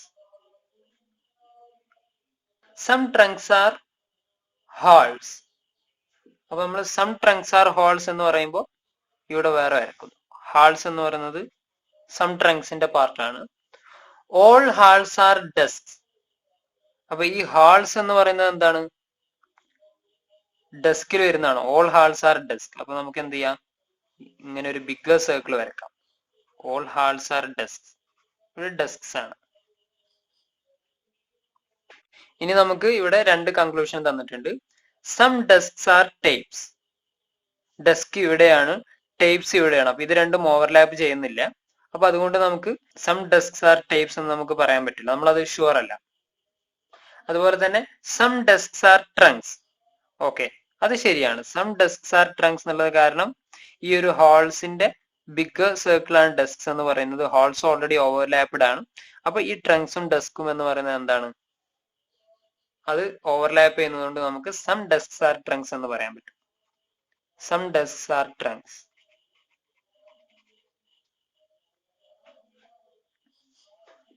അപ്പൊ ഇങ്ങനെയുള്ള ഈ ഒരു ടൈപ്പ് ഓഫ് പ്രോബ്ലംസ് വളരെ ഇമ്പോർട്ടന്റ് ആണ്. ഇങ്ങനെയാണ് നമ്മൾ ഈ ഒരു പ്രോബ്ലം വളരെ എളുപ്പത്തിൽ വെൻ ഡയഗ്രം യൂസ് ചെയ്തിട്ട് നമ്മൾ ചെയ്യാം. അപ്പൊ നമ്മൾ ഇങ്ങനത്തെ ഒരു പ്രോബ്ലം കണ്ടു കഴിഞ്ഞാൽ നമ്മൾ ആദ്യം സില്ലോജിസത്തിലുള്ള പ്രോബ്ലം കണ്ടു കഴിഞ്ഞാൽ നമ്മൾ ആദ്യം വെൻ ഡയഗ്രം വെച്ച് റെപ്രസെന്റ് ചെയ്യുക, എന്നിട്ട് നമ്മൾ കൺക്ലൂഷൻസ് ഡിറൈവ് ചെയ്യുക. നമ്മൾ റിയൽ മീനിങ് ഇവിടെ കൺസിഡർ ചെയ്യരുത്. കാരണം അവിടെ ഒരു വെൻ ഡയഗ്രത്തിലുള്ള സർക്കിളിന് എന്താണോ നെയിം വരിക അത് മാത്രമേ ഇമ്പോർട്ടന്റ് ഉള്ളൂ. അപ്പൊ കാറ്റഗറീന്റെ ഒരു പേര് മാത്രമാണ്. അതിന് നമുക്ക് എ എന്നോ ബി എന്നോ സി എന്നോ അത് ഗേൾസ് എന്നോ ബോയ്സ് എന്നോ വീൽ എന്നോ കാർ എന്നോ എന്ത് പേര് വേണമെങ്കിലും വിളിക്കാം. പക്ഷെ ഇമ്പോർട്ടന്റ് ആയിട്ടുള്ളത് അത് എങ്ങനെയാണ് ഓവർലാപ്പ് ചെയ്യുന്നത് എന്നാണ് നമ്മൾ നോക്കേണ്ടത്. അപ്പോൾ ഇതാണ് നമ്മുടെ ഈ ഒരു സില്ലോജിസം എന്ന ടോപ്പിക്കിൽ നമുക്ക് ഡിസ്കസ് ചെയ്യാനുള്ളത്. ഇത് നമ്മുടെ ലോജിക്കൽ റീസണിങ്ങിലുള്ള അവസാനത്തെ ടോപ്പിക്കാണ്. ഇതോടെ നമ്മുടെ ഈ ഒരു ഡിസ്കഷൻ നമ്മൾ എൻഡപ്പ് ചെയ്യാണ്. നമ്മൾ ഇതുവരെ ഒരുപാട് ടോപ്പിക്സ് മാത്തമാറ്റിക്സിലും അതുപോലെ തന്നെ ലോജിക്കൽ റീസണിങ്ങിലും ഡിസ്കസ് ചെയ്ത് കഴിഞ്ഞു. അതിലുള്ള അവസാനത്തെ ടോപ്പിക് ആയിരുന്നു ഈ സില്ലോജിസം എന്നുള്ള ടോപ്പിക്. ഇനി നിങ്ങൾക്ക് എന്തെങ്കിലും ഡൗട്ടുകൾ ഉണ്ടെന്നുണ്ടെങ്കിൽ ഞാൻ ഇതിന്റെ കൂടെ തന്നെ മെറ്റീരിയൽസും കൊടുക്കുന്നുണ്ട്, അതിന്റെ സോൾവ്ഡ് ആൻസേഴ്സും കൊടുക്കുന്നുണ്ട്. നേരത്തെ പറഞ്ഞ പോലെ തന്നെ എ രാമന്റെ പുസ്തകമാണ് ലോജിക്കൽ റീസണിങ്ങിൽ. അത് നിങ്ങൾ റെഫർ ചെയ്ത് കഴിഞ്ഞാൽ നിങ്ങൾക്ക് വളരെ എളുപ്പത്തിൽ ബാക്കിയുള്ള സൊല്യൂഷൻസ് ഒക്കെ ചെയ്യാൻ പറ്റും. ഇവിടെ നമ്മൾ എല്ലാ ടൈപ്പ് ഓഫ് പ്രോബ്ലവും എങ്ങനെയാണ് ചെയ്യേണ്ടത് എന്നതിനെ കുറിച്ചുള്ള മിനിമം ഐഡിയ ആണ് തന്നിട്ടുള്ളത്. ഇനി നമുക്ക് വേണമെന്നുണ്ടെങ്കിൽ കൂടുതൽ ഡൗട്ട്സ് എന്തെങ്കിലും ഉണ്ടെന്നുണ്ടെങ്കിൽ നമുക്ക് പിന്നീട് ഡിസ്കഷൻ ആവാം. ഏതായാലും നമുക്ക് ഈ ഒരു സെഷൻ ഇവിടെ എൻഡപ്പ് ചെയ്യാം.